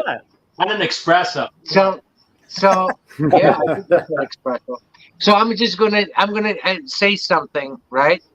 That one of the things that we're proud of our brand is a lot of people. I think they need to know as a educational purpose, right? So if you look at 98% of the cigars, doesn't matter what cigar, right? They are tainted with cigars. I mean, with natural substances. So there are companies would use honey and water, tea and water, coffee and water, Coca-Cola and water, even bleach to lighten their tobacco. So now, if you take, and if you guys have any of our SP left, I want you to try this, right? Pick any of your best cigar that you thought, in your own opinion, this was the best thing since sliced bread. I want you to take that cigar, and I want you to take the SP Red. I want you to light your favorite cigar, smoke 1/4 of it. Right after it, I want you to light the SP, smoke 1/4 of it, leave it somewhere safe, come back next day. I want you to finish that cigar in 4 days. The second day you come back to the first cigar that you smoke, it's going to be completely different, non-smokable. Our SP, you would not experience it. We tried so many bloggers and they tried it. And the SP would not change. Do you know why? Our cigar is 100% pure tobacco. Therefore, if you look at a box of cigars and you find whatever I send you guys, all colors are different. So if you take 2 looms, if you take a banana, 2 bananas in the same loom, right? You leave it for a couple of days, even though it's the same loom. How come we have those black spots in the different places and not identical? Because Mother Nature never do anything uniform. So nobody ever fucking wonders that how come there's hundreds and thousands of boxes of cigars that you open has identical color. It is man achieved. So what happens? Chemical reaction changes. So if you take, so people say, but tea is natural, 100%. So I also want you to try this. Even, if people are listening, I want you to try it. Make a cup of tea. Don't put no honey, no lemon, no milk, nothing. Just plain tea. Drink it hot. It's going to taste the way it's supposed to taste. When you get halfway, leave it for 10, 15 minutes. Get it like, room temperature. Drink it. Yeah. It's going to change. And then leave it a little bit more. It's going to taste bitter. That is the chemical reaction changing in the oils of the tea, of the heat of your water. So same thing happens. When you look at a cigar should be able to smoke. You should be able to smoke same cigar for 4 days. And we challenge people. Take any of our SPs or industry killer for that matter. Light it up, finish that cigar in 4 days, and you will have no change. Because there is no chemical to change that reaction. Right? Yeah. So if you're in the desert, right? Daytime, you have 100, 112 degrees, and you get a simple small room they give you. Nighttime, temperature drops. All you got is toilet paper. If you get hungry, you eat that toilet paper, you probably, get indigestion and stuff, but you still could eat that paper. But if you get cold and you ignite that paper, the carbon monoxide is going to kill you. And that is the chemical reaction. So paper was paper. Right. Yeah. Right?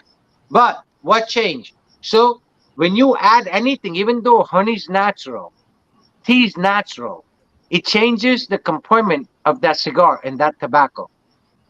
Yeah. So try it. Try SP Red, light it up, and then, finish it in 4 days.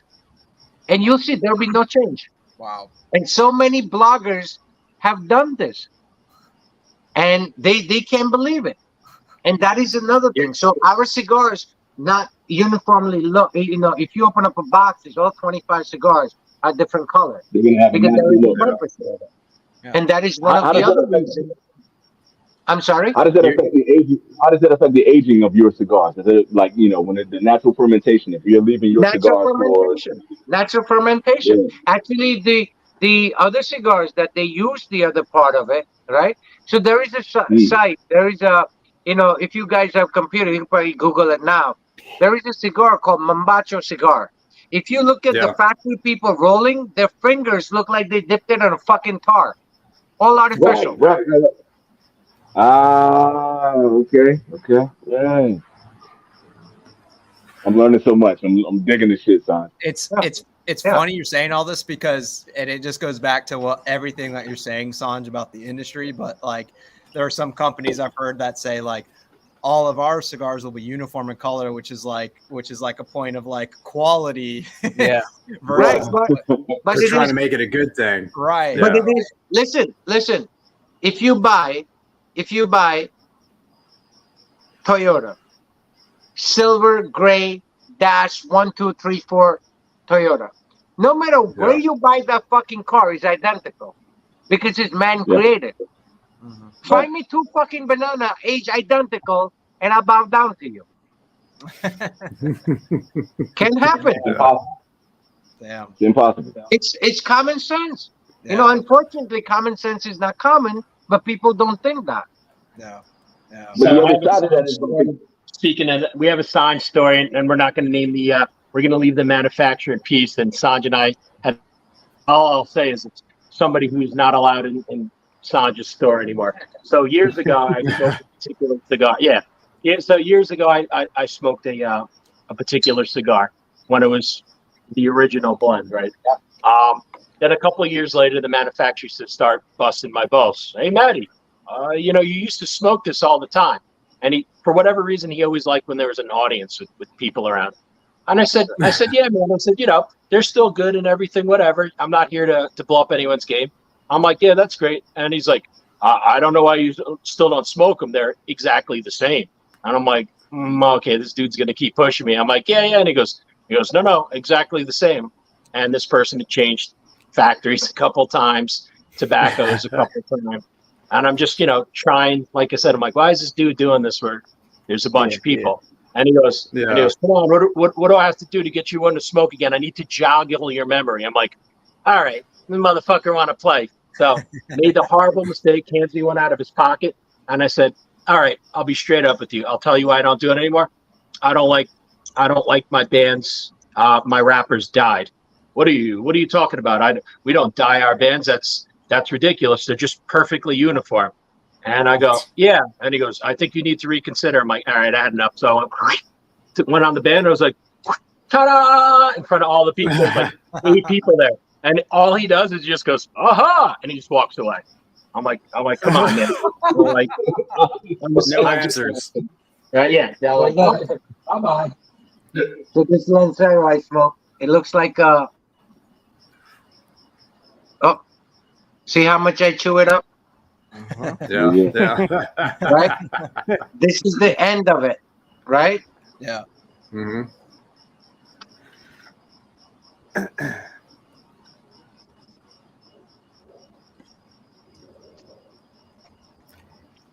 This is a white piece of paper. Still lit, right? Mm-hmm. Yes, sir. Look at the back. Just a wetness.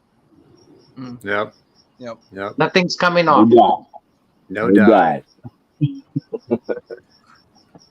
Damn. Sanj, real quick, you were saying you deserve a plug after 2 hours. So, I'm going to give you a plug, man, because first I'm smoking the Industry Killer Maduro. So this is the first time I've smoked it, and regular or the RS88? I think it's the RS88 Maduro that you sent me. Yeah, with the triple cap. Yeah. Yep. So this is the first time I'm smoking it. I've had the black, I've had Love and Passion, I've had the Habano, and man, dude, this Maduro is also just freaking phenomenal, dude. And so I just want to say, man, dude, everything I've had from you, man, seriously, like, and I'm honest, man. We all are on a review channel. Yeah, of course. That's why I'm here. I'm not just fanboying, man. Like, I really do appreciate your cigars, man, so much, because I'm really enjoying this, man, and I'm not only enjoying the cigar, man, but just this conversation, dude. I find it. This is amazing. It's a privilege. Oh yeah. It's a real. This is amazing, man. Yeah, it's amazing. So my only request is for DJ next time, please just say triple cap. Makes me happy. Triple cap will do. You know the thing is, right? Even when Matt did it, he pointed a cigar. And the significant thing about triple cap is we want people to know that it's made old traditional way. if you notice, Gotcha. all the old Habanos used to come triple cap. Yeah. Right? So, you know, when people know, most people don't know what the fuck you're saying, DJ. You know, what the fuck it means triple cap. But for us, it's like one of those proud things that say, hey, triple cap. Like you don't see. Go ahead. No, you can finish, but I was gonna mention, you know, we had a private offline conversation about this. Yeah, we're like, why so important? But it's good to know. Yeah, and I said I said the exact same thing. I said, you know, it's a Habano style from the old day, and that's probably like what Sanj is looking for is, you know, just you know, so tradition. So the triple cap, right? It is extra step. Believe it or not, pigtail is easier than, you know, single cap, double cap, or triple cap to manufacture. So for us, you know, because we take pride in what we do, it's important that, you know, there are people who would understand. Like let's say if I didn't know what cigar you were reviewing, you said, any of you or anyone for that matter, said, hey, close for triple cap, I would appreciate that because I know that whoever did that took their time and put their effort in. Even though it's a minorest detail that most people won't understand. But for us, it's like, you know, wow, somebody's recognizing what we're doing. And, you know, for $7, it's like unheard of. Even today, you buy $10, $15, $20 cigars, you won't see triple caps on them. Yeah. It's so rare now. It's one of those things that we take pride in it. And, you know, for us, it's like, you should be able to give proper information. And I think for sure. the people who smoke and they're connoisseurs and they love smoking, and to those price doesn't matter, they would actually appreciate that more. Even people smoke expensive cigars because they got money and they got small dick and they want to show people I'm smoking $20 cigar. Right. Even they will appreciate it, you know. So say, hey, this guy took a lot of, you know, pride in what we do, and you know, it's just, to me, it's just one of those things, you know. Yeah. And for any that's why we wanted to bring you on, dude. This is the type of info that we wanted.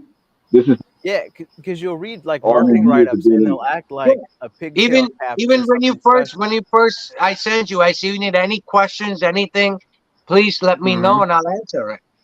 You know, so thank you, dude.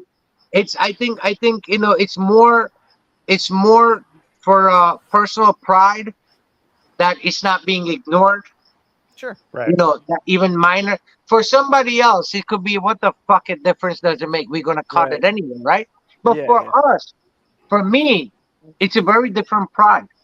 You know, to me, you know, minorest detail. I think because if you can pinpoint in anything in life the smallest detail, that means, you know, you taking pride in what you're doing as well. Right? So to me, it's just one of those things, you know. I mean, look, you guys do it the way you do it. What you do is, you know, you guys know best, but this is just my thing. Like, to me, I don't care if it's my cigar or somebody else's cigar. I just, you know, me personally, I want people to know. There is a reason people ask us why close foot. And there is a reason for it. Everything we've done. I'm sorry? Sorry about that. I was going to say that what based on what you were saying, like the best thing for us as reviewers is when we get insights from, you know, people like yourself or people like Saka or whomever we talk to, it lets us know more. It gives us more information to give out to the consumers. And a lot of us get new, you know, cigar smokers all the time. We get people who've been smoking cigars forever. If we're not giving them those insights, we're taking stuff from your brains, taking stuff from your brand and putting it out there to give them the best information, we're not doing our jobs. We're not doing what we're supposed to do. So we're taking everything that you've given us for this past 3 hours. This is insight for us. This is making us better reviewers, man. So I love that attention to detail. That means everything. 100%. Yeah. Yep. You know, What is the reasoning? What is the reasoning for your closed foot? So, as you know, 65-70% of the flavor comes out of outside wrapper. Right. So our cigars. So, you know, I I hate when people say, "Oh, I bought a box. You know, I smoked one. It didn't smoke right. I'm going to keep it in the humidor for 2-3 months." Guess what? The minute you get, as a consumer, not you guys, but I'm saying the consumer, the minute you get a cigar in your hand, it should be everything that needs to be done. It should be done. Now, if you smoke my cigar right now, anybody, and they feel that this cigar shit, I'm going to put it in the humidor for 3 months. Guess what? 3 months, you're wasting your time, because if that cigar was shit to you today, 3 months, 6 months, 8 months, 9 months, it's still going to be shit, because tobacco's already dead. There is no maturing. But what happens is a psychological thing happens, right? So you put it in the humidor, it's not by itself, so contamination takes place. So every other cigar that you have, the oils, the humidity is going to circulate. It's a contained environment, right? Yeah. So if you had somebody in a room and guy had a lot of cologne and you hug them, you're going to smell that cologne. And that's the contamination part that happens. So when you have a cigar, it should be always should be ready the minute you purchase it. I don't want to hear, I don't advise people say, "Hey, I bought this box." Guess what? If it's garbage, even if it's my cigar and you feel it's garbage, then guess what? There is nothing I can do, because that is your palate. Nothing wrong with what we produce. But something is not agreeing with you, right? Not all of us could eat steak, right? But doesn't mean steak's bad. So a contamination takes place. So every time, so the close foot that we have, another thing that I always tell people, that I rather see people use 50 cents crackhead lighter from 7-Eleven, soft flame, than using torches. Now, if you look at this flame, look at my hand. You can put it back and forth. This is live skin. You can do that to torch this high, because it's going to burn. So now imagine, tobacco is delicate, tobacco is dead. What is it doing? The minute you people toast it, then they got 1 flame, 2 flame, 3 flame, 4 flame. You're killing the product. You're charting it, right? So our goal is for when you light our cigars, don't toast anything. I want you to just light it up and taste the wrapper. When you ignite the cigar, you're going to taste the wrapper first. And then as soon as you hit, you're going to change the flavor. So like our industry killer, Maduro, Black, the regular one, right? It has a lot of plume. If you look at the retro, so American people, when they describe cigars to you, general smokers, they use 4 terms: mild, medium, strong, peppery. But no one cares about the bouquet. No one cares about the nuance, right? So actually, the SP Red, if you smoke it properly, it has a lot of floral properties to it. It has almost like, when you get rose and, dry rose, and you crush it and you have that odor, smell, that's the back notes you're going to get from it. The industry killer Black RS88, you should be getting plume. You should be getting dates, sweetness of dates. SP Black, I'm going to mention, there is a chef. He comes in and, I told him, and he says, great palate. So I says, "Mike, try this smoke. This is something new coming out." He said, "What's the profile?" I said, "All you're going to taste is a gajuhu pepper." And he understood, because he's a chef. I said, "Mexican gajuhu pepper is like the fruit kumquats. The fruit kumquats looks like little lemon. The beautiful thing about kumquat is the skin outside is sweeter, but the fruit inside is sour." Yeah. So gajuhu That's pepper, why you eat the skin. right? Gajuhu pepper, it has that sweetness to it. So that's what you're getting when you retro the Black. You're getting that sweetness to it. Now, see the way you're doing retro? You see the way you just did a retro? Right. Completely wrong. You're killing the cigar. You're killing the flavors. Yeah. 100%. You see the cigar you're smoking? I'm going to show you something right now. Retro the way you retro it. Go ahead, pull it. Okay. Pay attention. The retro should be every third puff. Okay? This is going to change the whole game. Listen to me. Look, Okay. don't do nothing. All live. Small puff, right? Hold it for 30 seconds. Hold on. Let me relight this.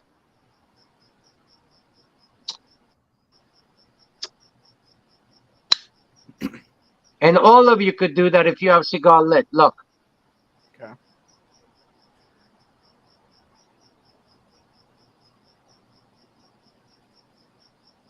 That's it. Just a tiny bit, breathing away. That smoke does not go out. It just lingers there. Look. Okay. Okay. That's it. And rest blow it. You're going to see. Wait, what are you smoking? This one is H99.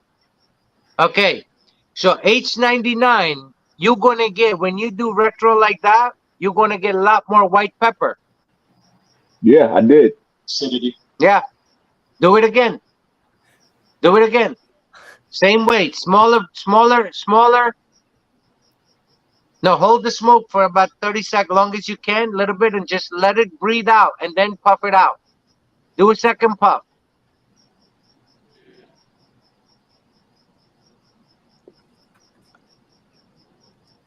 Perfect. Let it out.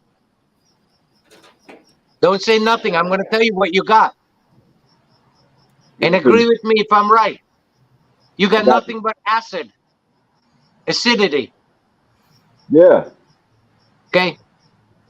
I feel like I need to go back, delete all my previous reviews, and redo. No. What you guys do is great. This is not an insult to anyone. This is just an education. No, this is amazing. Right? Amazing. And another trick I'm going to teach you is, you ever see manufacturers?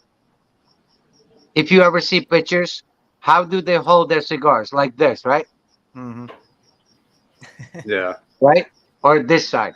There is a reason. Now you see you're smoking that cigar. You just did it, right? So are you lefty or righty? Watch this. I'm going to change this game 3 times with the same fucking cigar. What do you normally write with? Righty or lefty? Right. Okay. Hold that cigar in your left hand. Okay. Gotcha. Okay. Look. On your right side, hold the cigar at the angle. Put it between your gum and your lip. And pull it. Look.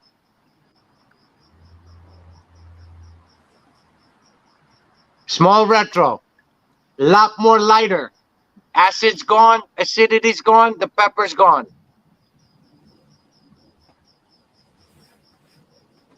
Okay, explain that to me. Hold on. Is it gone? Yes or no? Do it again. The acidity was gone. Yeah, I still got the pepper, but the acidity was gone. Okay. Take that cigar in your left hand. Put it on the right side. Right side of your lip, same thing. It's going to be extremely mild and sweet. Hold the smoke. Don't just do it. Hold the smoke. Hold the smoke. Do it again. Look.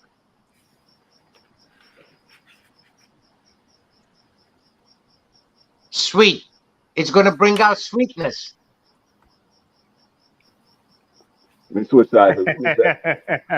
See, Bill Nye, the science guy, jerks off to Sanj.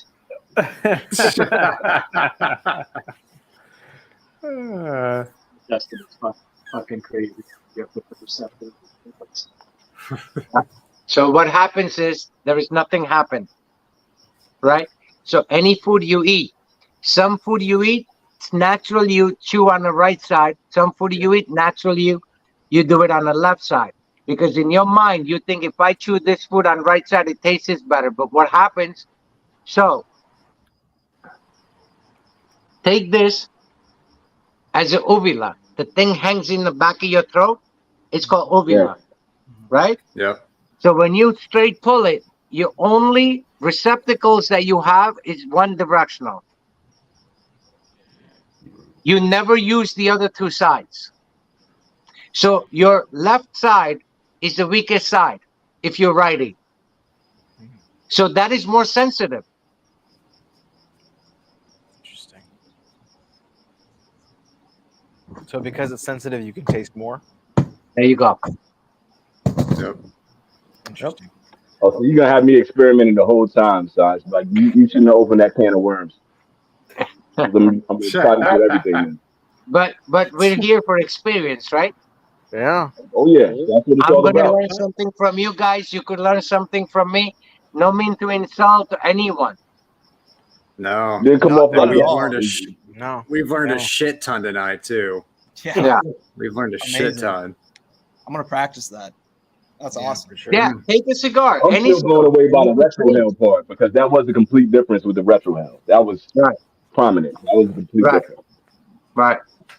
So, the way you smoke, the way you eat, the way you do things, that's a lot of things, And this is basically 6 days a week for me. If somebody comes and they want to learn, I take my time. Yeah. So is this when you're going over your different blends and you're trying whatever the new cigar is going to be, if you're experimenting with a new, are you doing different retro hells? Are you doing different? Absolutely. So Yeah. what we smoke is considered wet pack. So if I give you a wet pack, send you tomorrow, you smoke it, you're gonna say Sans is producing garbage. But I know what that cigar is gonna taste exactly 6 months from now. Yeah. Yeah. And that is the experience, right? That is what we make. And if you look at, none of our cigars have acidity to it. Look, this was a Lancero. No acidity. Actually it should change. A average cigar should change on you minimum 4 times for better. Yeah. So when you're blending, like, so I got some when I was smoking the black earlier, I got some spice from that. Are you looking for different leaves for that? Is there a particular type of leaf that you're going for to get the Yeah. spices in there? To Yeah, go sweetness? 100%. 100%. And that's what I said earlier. If you smoke the Right. Industry Killer, Maduro, Industry Killer, RS88 Maduro, black and red, all 4 cigars are different. If you smoke Yeah. side by side RS88 Habano and regular Industry Killer Habano, there is a significant difference. So somebody, I think on Matt's page asked, what's a dollar more for? Well, dollar more. It's not because we want a fucking dollar more. Dollar more is because the tobacco that we use, it was a lot more expensive. Right. And it's a completely different cigar. Yeah. And So I that hope you is don't what mind, we're man. I'm achieving. gonna send you my information. I didn't send out anything. I have been kind of low key for a while, but I definitely want to send the information out because the guys know. Like I do a show with the bias guy where I compare the cigars. That's my favorite thing. It's like comparing which is which. From your red to your black. When the charisma comes out, I'm gonna do the same Yeah, thing. That definitely. intrigues me more than anything. That really is what gets me hyped about like seeing the differences because you get certain brands. It's like okay, this is a different cigar, but you don't taste much of a difference. Right. And And I think that's it what had I a lot to said do with it. earlier. There are so many blends. Right. They have 20, 30 different facings, but it's all born from same first 2 blends. So that's No. why if Gotcha. you remove the band, all of them quarter into it, you're going to see this is made by same people. It's very simple to leave a footprint. Yeah. My whole mind is blown right now. Y'all can I probably don't. see it on my face. Right? This is ruined me for all future live streams, man. This is setting the bar so high. Like I really mean it. Like this is awesome, man. Like thank you just so much for all Yeah, this. yeah. And very small retros. Yeah. Pull the smoke when you pull it. Don't pull too much where you got to retro out. Just practice. Look.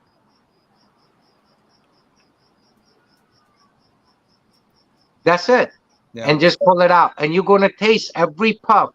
You're going to taste better, sweeter, especially with our cigars. Sanj, And yeah. this is interesting So because I'm gonna put myself on front treatment. I'm sorry? Matt. It's up. Sorry, John. Go ahead. Go, John. I'll just go real quick. This is interesting to me because the other night I was smoking a cigar and I was taking like deep draws and I felt like it was getting kind of bitter and stuff. And then I decided to take just shallower draws and it actually tasted better when I took shallower draw. So it's very simple, right? If you take a 4-inch piece of pipe, and if you want to control the flow, you can jam that pipe and push water out. You have to lower the pressure, and then you could control it. So when you just retro like out, you did absolutely nothing. Actually, you're burning. The reason you hold the smoke in your mouth for 30 seconds, it cools it down. And then just enough retro, right? Just enough. Once you practice, you'll get to it. And just enough that smoke should just linger, like just coming out of. You shouldn't have any pressure coming out of your nose. Yeah. That makes perfect sense. I totally get it. So I was going to say, when it comes to, you were talking about the different lighters and things like that. Do you have a preference for, just whether it's going to be a match or whether it's going to be soft flame or torch or anything like that? Because I always say if it's fire, it's fire. I don't own any flame lighters. This is my dad's lighter. This is 40-year-old ST DuPont lighter. It's a solid piece of sterling silver. I only use soft flames.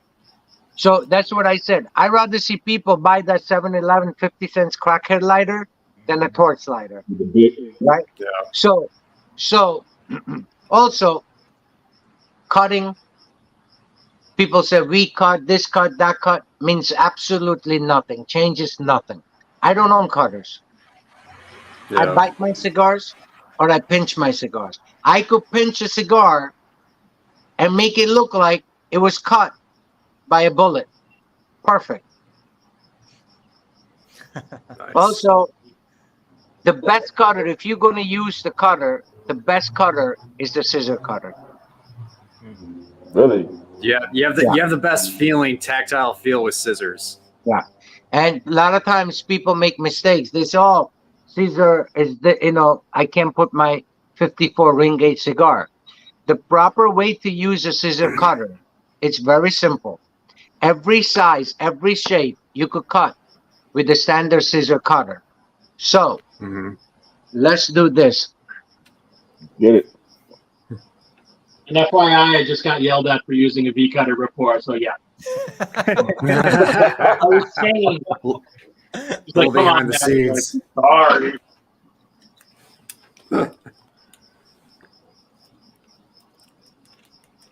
Hey, everybody leave a like for Sanj. This is amazing. Man. So here we go.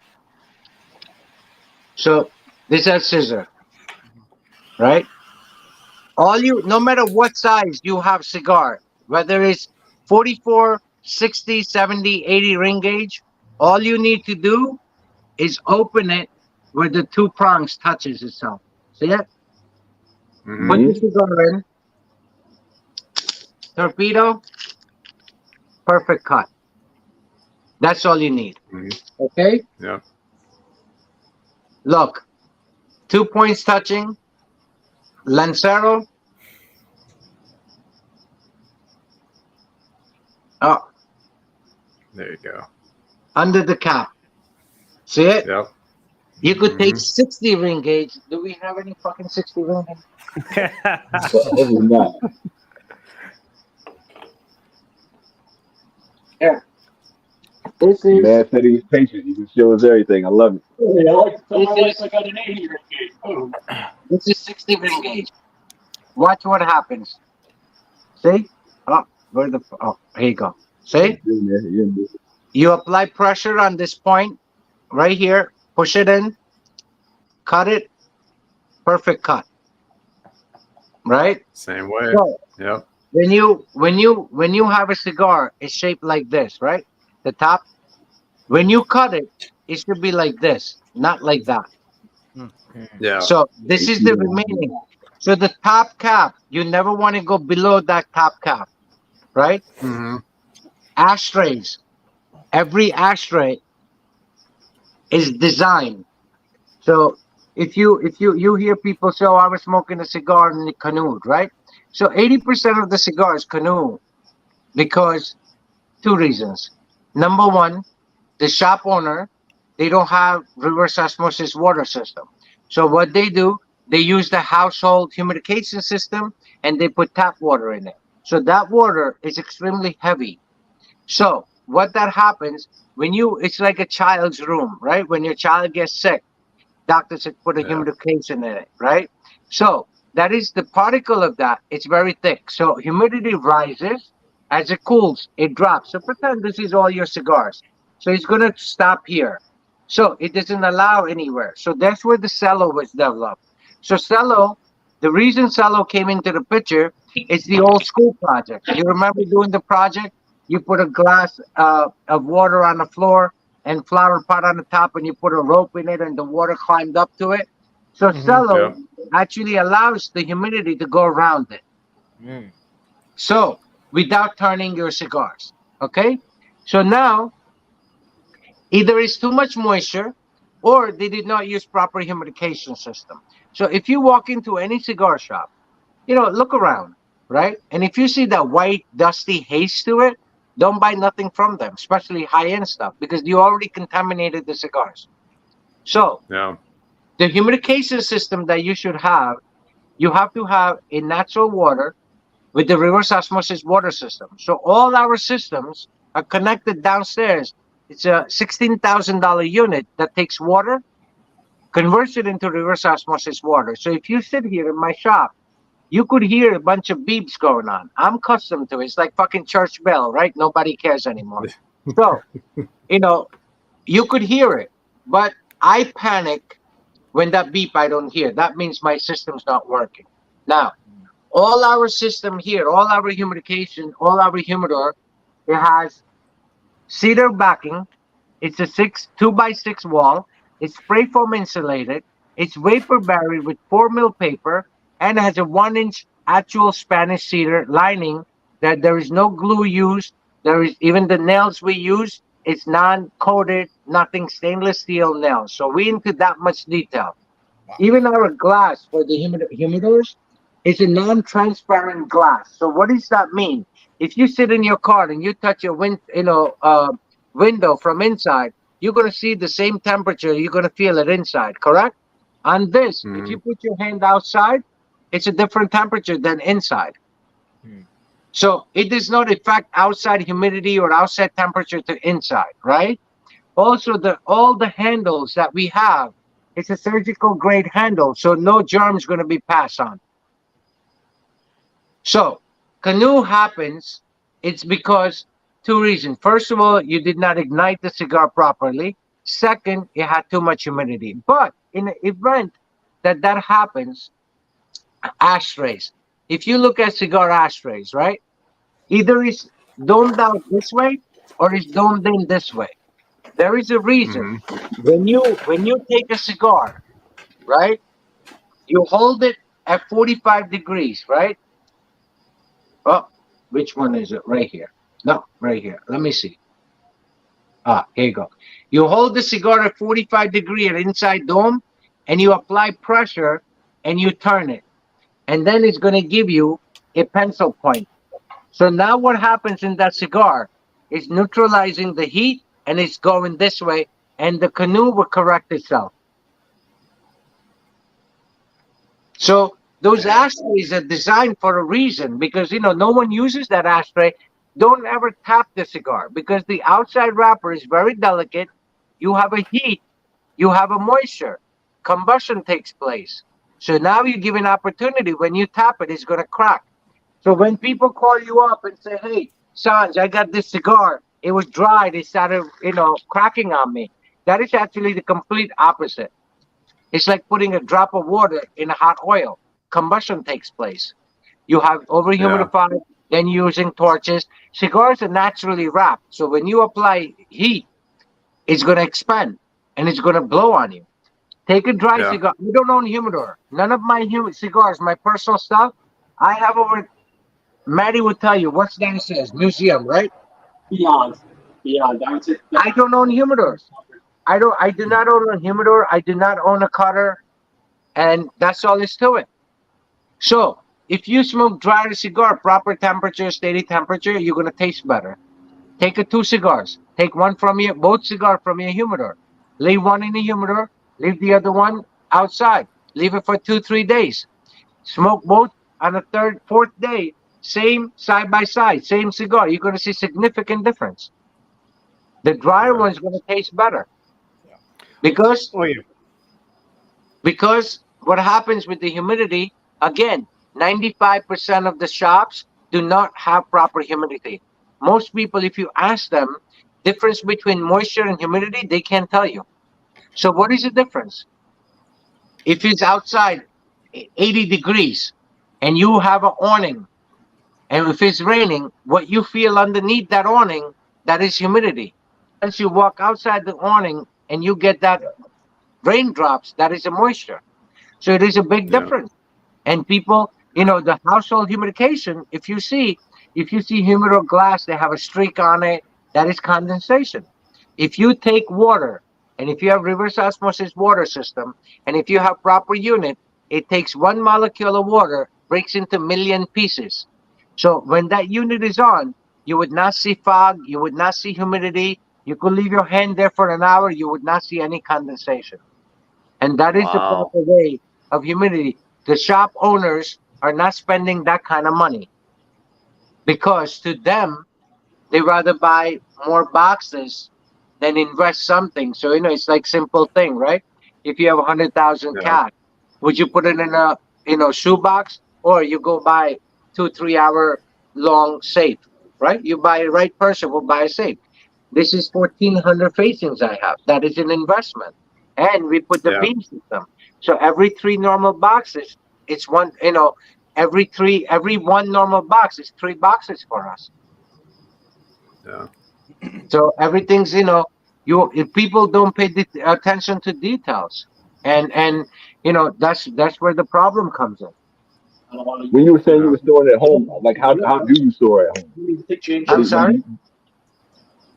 You just leave them out?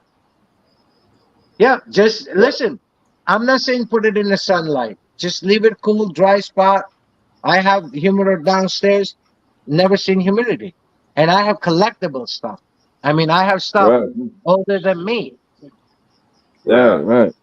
Great embargo. Yeah. And I smoke it whenever I feel like it. I open it up for the guys and they smoke it. And you will have no issues. No mold or anything like that. You're not worried about any of that. Damn, if I wasn't school today, man, I'm learning. We definitely have learned a lot tonight. Shit ton tonight. Wow, Thank you, Sanj. My pleasure. My pleasure. Yeah, guys, we're well over 3 hours, the regular 3 hours that we usually go for. And Sanj, the amount of knowledge and the amount of experience that you've shared with us tonight is priceless, Sanj. So thank you. My pleasure. My pleasure. Sanj, thank you, man. Thanks for the knowledge, man. Thanks for the laughs. Yeah. I'm sorry? Caitlin? No, I was just thank you for the knowledge, man. Thank you for the laughs today, man. Thank you for everything. My pleasure. My pleasure. Listen, this is all about, right? Hell yes. It's like the old saying, America have an old saying, right? You give a fish to a man, you feed him for a day. You teach him how to fish, you feed him for a life. So if I could give somebody a knowledge and educate them, you know, what's better than that? Yeah. Right? Yes, sir. You taught us how to catch a whopper tonight. That's for damn sure. Thank you, Sanj. Yeah, of course. Any questions, any of your viewers, anything, you know, I have no problem answering. Yeah, and I know a lot of viewers, anybody watching this live or anybody watching this replay, just find Sanj on Instagram and he could answer questions, you know, especially if you're interested in his cigars. No, Matt, stop. No. If you're interested in learning, fuck my cigars, and that's all there is to it. It's my job. My appreciation comes if I could educate people. It has nothing to do with my cigars. If you don't like my cigars, please don't purchase it, and that's all there is to it. But if you want to learn, you have any questions, you need any of it, you could always call me. I think that I speak for everybody when I say that we all love your cigars. So Yeah. Thank you. That comes with the territory. Yeah. Absolutely. And just how you go about everything, man. Like and again, I'll say, man, 100%. this has been a real privilege, Sanj. So just No, my pleasure. Not at all. My pleasure. Yeah. Yeah. All right, guys. Yeah, I think that does it. That does it for this 18th live stream with our very special guest Sanj Patel. I think probably all your audience is gonna fucking want to kill me. No. No way. Oh, way. man. No, because All right, it fellas, changed their entire theory, right? Oh yeah. You know what they believe in it for years. Now all of a sudden, here comes the reality of it, and then they feel like what the fuck happened here. Look, we don't sell humidors. I tell people go buy a fucking $10 Tupperware and be happy with it. Yep. Yeah. It's the cheapest option. It's the best option.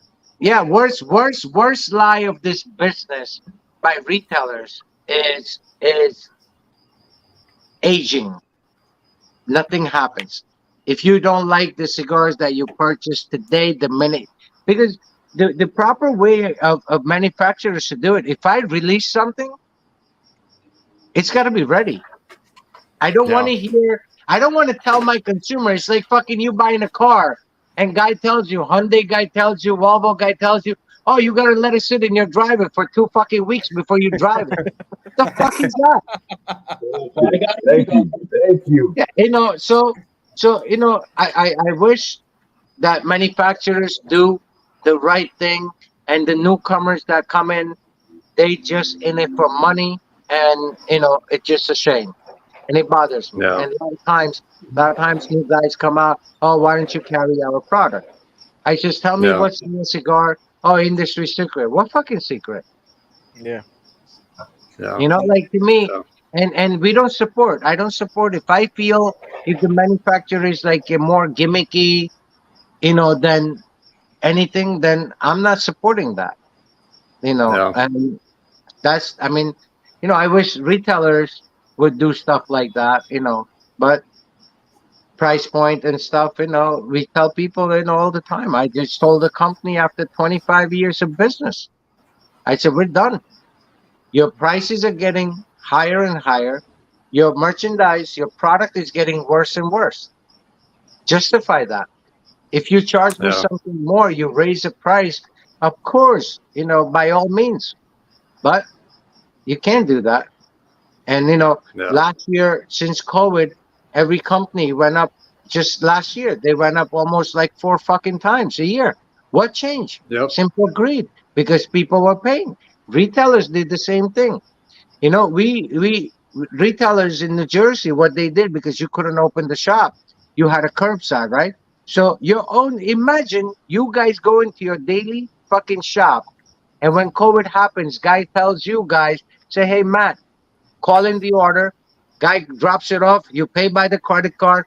All of a sudden, you look at, normally that cigar is $100. Now it's $150. Oh, COVID fees. Oh, it's out curbside service fee. What fucking you talking about? So all that shit was happening in New Jersey. So what I did completely opposite. I says, you know what? This motherfucker is robbing people, their own customers, right? Shame on them, the customer, to go back and support that same fucking guy, right? So if you consider brick and mortar, and if you consider neighborhood store, that's who I am. What we did, we helped our community. I called Oliva first. I said, hey, I need to do something that is never done before. So they had Melanio and Series V gift set, 9 cigars. Normally it was like 8 cigars. I'm sorry. It was $98.97 MSRP. I sold that cigar. We bought 5,000 units. I piled it up all over. I sold that unit to first responders and police and fire and anybody for $17.50. Then I call another company. I said, I need this deal. You tell me how many boxes I gotta buy. He goes, well, it's feasible if you buy 1,500 boxes. That's, you're gonna give me 1,500 free? He says, done. I said, send it. Guess what we did? On the free goods, we didn't charge, but the box that was supposed to be $180, we only charge our cost, and we give you a fucking free box. This is how you do neighborhood business. This is what brick and mortar means, right? Yeah. Mom and pop. Community. If you can't help your community and you want to rob your same fucking people, shame on you. Yeah. And they hate me because if you look at our hashtag, the most hated retailer, not by consumer, New Jersey Cigar Shop guys. They call me up. Why do you have to put price on it? It's MSRP. Why the fuck not? I'm not doing anything wrong, right? Nope. So our thing is, this is a small community-based business. We have guys come up. Oh, I forgot my wallet. Take the cigars. Come back whenever you come back. Because guess what? If you take $40, $50, $100, $200 worth of cigars and you don't come back, guess what? That's all you were worth. I'd rather take that $200 loss than you fuck me for $2,000. So I win. I win. No matter how you look at it, I win. It's that simple. Yep. Yep. The only thing I'm stealing now is espresso. Holy shit, I'm old. Yeah, so great people would always do great things. And it's it's a God way of putting people together. Look, you guys from Japan, California, Texas, right? Yep. Yep. All over. Vegas. What brought us here? A fucking common thing. Passion. Not cigars, passion. Yep. That is the best part, Yep. The passion for this very special community. Yeah, absolutely. And look, my thing is, if you look, a lot of people always used to tell me, oh, you make money and you send it back home. And I tell them, I make it here, I spend it here.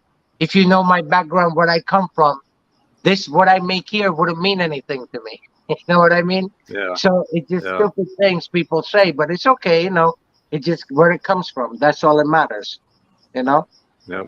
So, yeah. Well, Nobody's got a question? Any more questions, guys, from the either from one of us or maybe in the chat? No, I'm just so thankful for the time already, man. I know we've kept you quite a while, so if an audience have a question, I can't see that small, so please somebody read it out to me.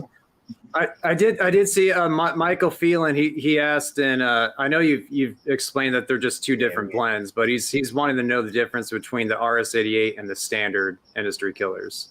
So it's a different tobacco. It's completely different cigars. It's two different cigars. The reason we just called it RS-88, it's because Rolla named that. And she has a significant meaning of RS-88. So originally, that cigar we were making, that used to be my personal event-only cigars. I never sold that cigar. It was only for me. And then we had a shop in U.S. that we were doing business, and we had a child, and we were going to name this cigar. We were supposed to make like 1,500 bundles, and I wanted to do something nice for the child. And if you bought, it was one-time thing. So if you bought like 2 bundles, you got 1 free, and the money we were supposed to put it on child's 529 funds, right? So and then the project didn't go through. So we had the cigar, and people liked it so much, So we just said, you know what? It was originally it was called SP Gray, and then we just said, that's not an SP line, so we just did it and say, you know what? Let's just do Industry Killer, and then we couldn't make up the name. So first it was Industry Killer Deluxe, and then we said no. So Rolla one day calls me and she goes, how does it RS-88 sound?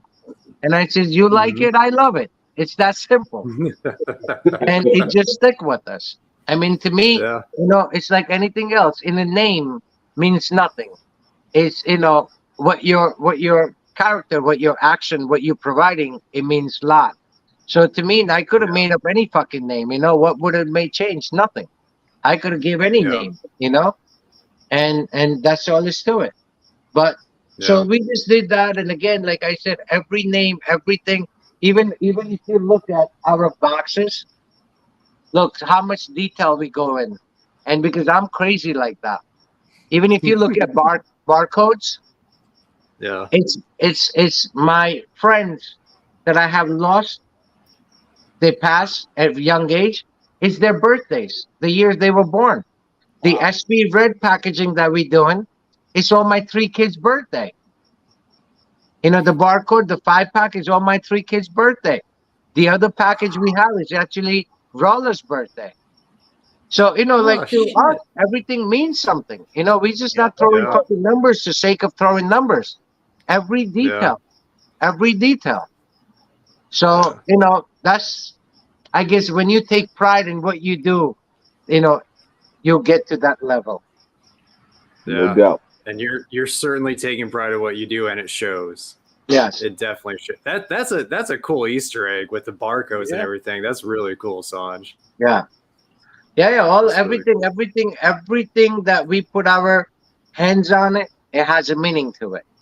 There is not a single part of that box that there is no meaning. If you see something, there's a meaning to it. Yeah. It's like my half my body is covered with tattoos. Every single tattoo means something. Yeah, it has a meaning.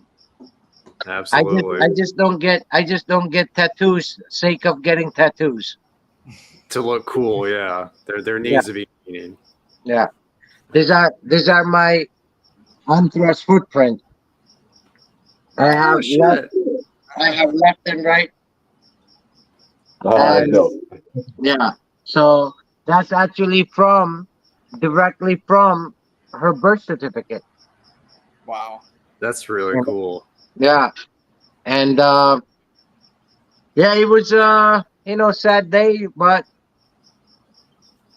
it's a great chat, man. It's great meaning, man. Everything you said has meant something to us, dude. This has been informative for everybody here, everybody that was in the chat, dude. This is gonna be awesome for the rewatch. Everything we learned about you, we learned about your line, we learned about ourselves. It's dope, man. Yeah, absolutely. Longest we learn, time well spent.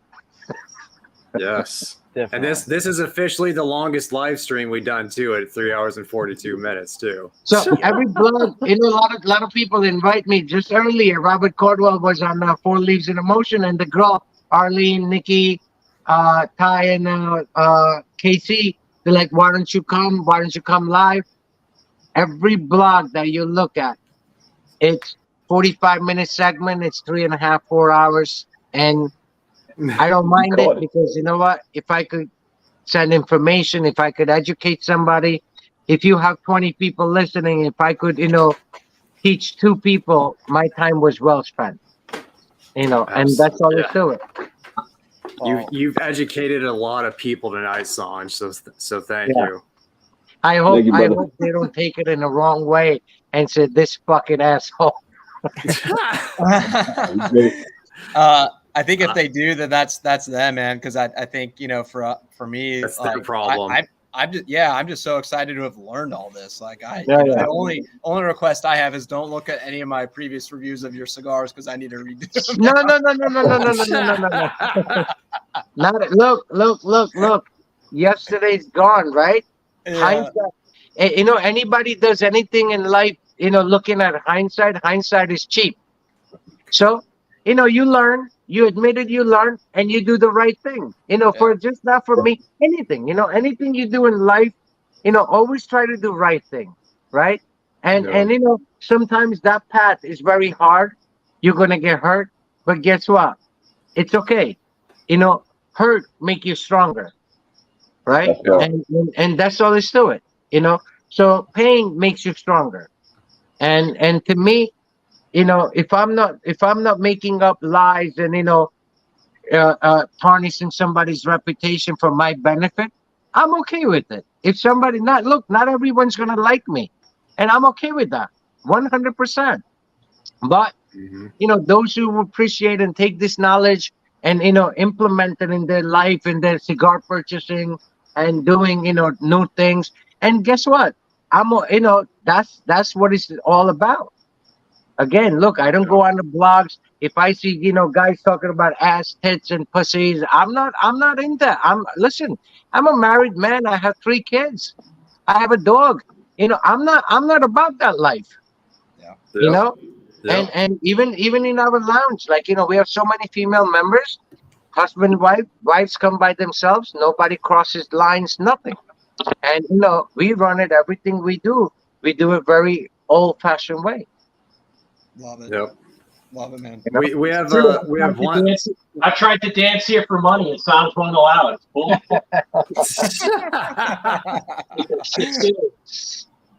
And we had a question from the chat. It says, is the Love and Passion the only Dominican Puro in your brand? And I know it's not. I'm sorry. The industry killer, right? That's a Dominican Puro as well. Yes. Yeah.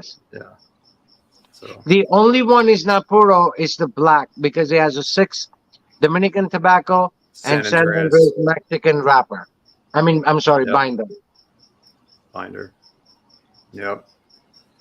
Yeah, I think, Sanj, this was a magical night with all the information and all the sharing of experience and everything.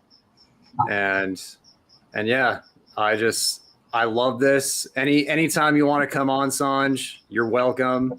Anytime you guys invite me, I'll make myself accessible. Man. It's your fault. I didn't give you that long a notice either. I gave you like 4 days notice. You're like, yeah, whatever. Let's do it. Yeah, listen, So- and look, that's another thing, right? If someone loves what they do, I don't feel. Look, it's 1:50 a.m. Right? Normally at this time, I'm on my 4th dream. So because I get up early. I'm an early guy. 4 o'clock, 4:30 is the latest I get up every day. But I know that if I go on a blog and if I could educate somebody or give them information, right? Share my experience, and to me that shows you that this is love, and it's passion. For us, it's passion. Yeah. That's what it is. And that's what we saw tonight. Yeah. That's exactly what we saw tonight.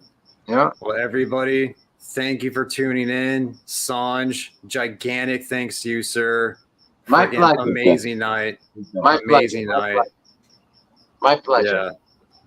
So we'll be talking, and hit up Sanj on Instagram for any questions. He is an open book, and thanks for joining tonight.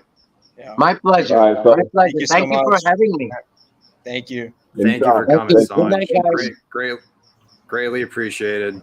Good night. See you guys. Good night. Good night. Good night, everyone. Yeah.